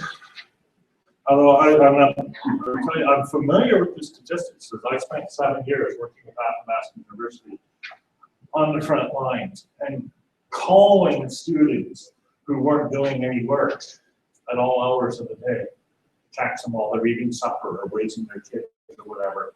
So yeah, Athabasca set up its courses, and it's unfortunate. It's such a tragedy, right? Because at Athabasca, they're aimed at people who don't have a lot of resources to begin with, have to apply for admission fees, then have to buy a course and get a course delivered to them, more money, and then they don't do anything. It's awful. So the main thing, and this is why I went in the direction of MOOCs, the first thing we want to do is lower the risk. All right? So, I mean, instead of saying we have to not let them drop out, it's there's probably good reasons why they're dropping out. So I'm saying, let's make it not cost so much if you drop out. And that's the approach we took with the MOOC. And the second thing is, it's not about finishing the course. Most of the time, the learning that you need isn't in the form of the course. Sometimes it is, but a lot of the time it isn't. And in most of the cases that I deal with, especially in workplace learning, prep learning, job qualification, even hobby learning, learning how to fish, it's informal, it's occasional. As Jay Cross likes to say, 80% of all learning is informal. People accuse him of fudging the number, and he did, but it's probably not wrong. So my approach is try to give people the most focused, on-point learning at the point of need possible. As much as possible to eliminate the need for courses. If you eliminate the need for courses altogether, tautologically, you eliminate the dropouts. I know it's kind of an end run around the problem, but I believe it's more effective. Personal example, I studied trigonometry in a course 4 times. Twice in college and twice in university. No, actually, I'm kidding. The 4th time, once in university, the 4th time I studied is when I learned it, and that was on my own, trying to rotate a cube on a screen, because I was building a Star Trek game. And of course, the board, the cube. And that's when I learned trigonometry. I learned it because I pulled out my books and studied it when I needed it and applied it right there, and it made sense at that point. Until then, it didn't make sense. So I think getting away from the course and going more to the point of need learning support improves the efficiency and lowers the dropout rate. No, you're not agreeing? No. That's fine. You don't have to. So this, did I hear that? Yeah. This is related probably.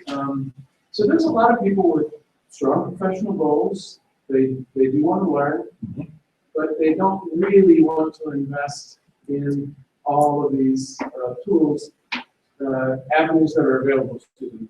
They do want an environment that's a bit controlled.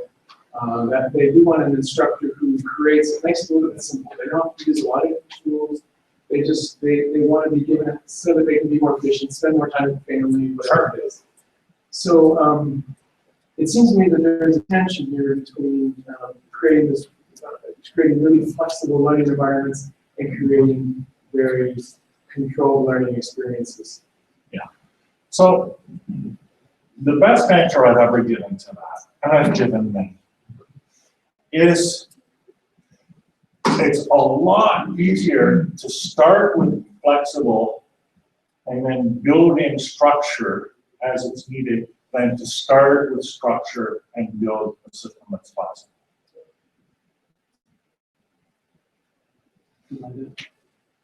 And so that's my approach. We could build structured learning using that. In fact, that's the 4th iteration, right? The structured learning. But we built it in this flexible environment. So if the person wants it, they can get their structured learning. It's there, but it's not required. It's available, but it's not forced. It's more like switching thinking from supply organization to demand organization in your application. And I see the e-portfolios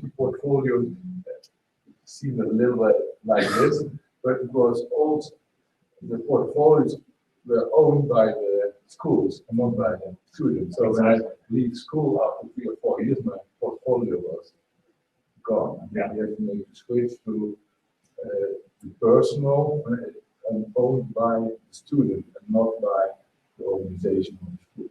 Yeah. Other comments, questions?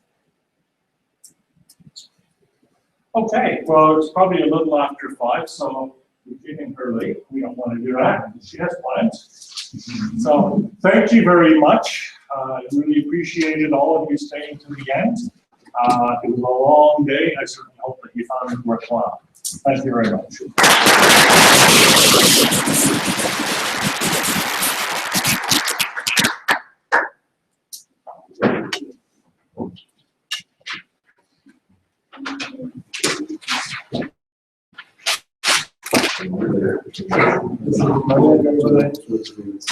And that ends our video broadcast.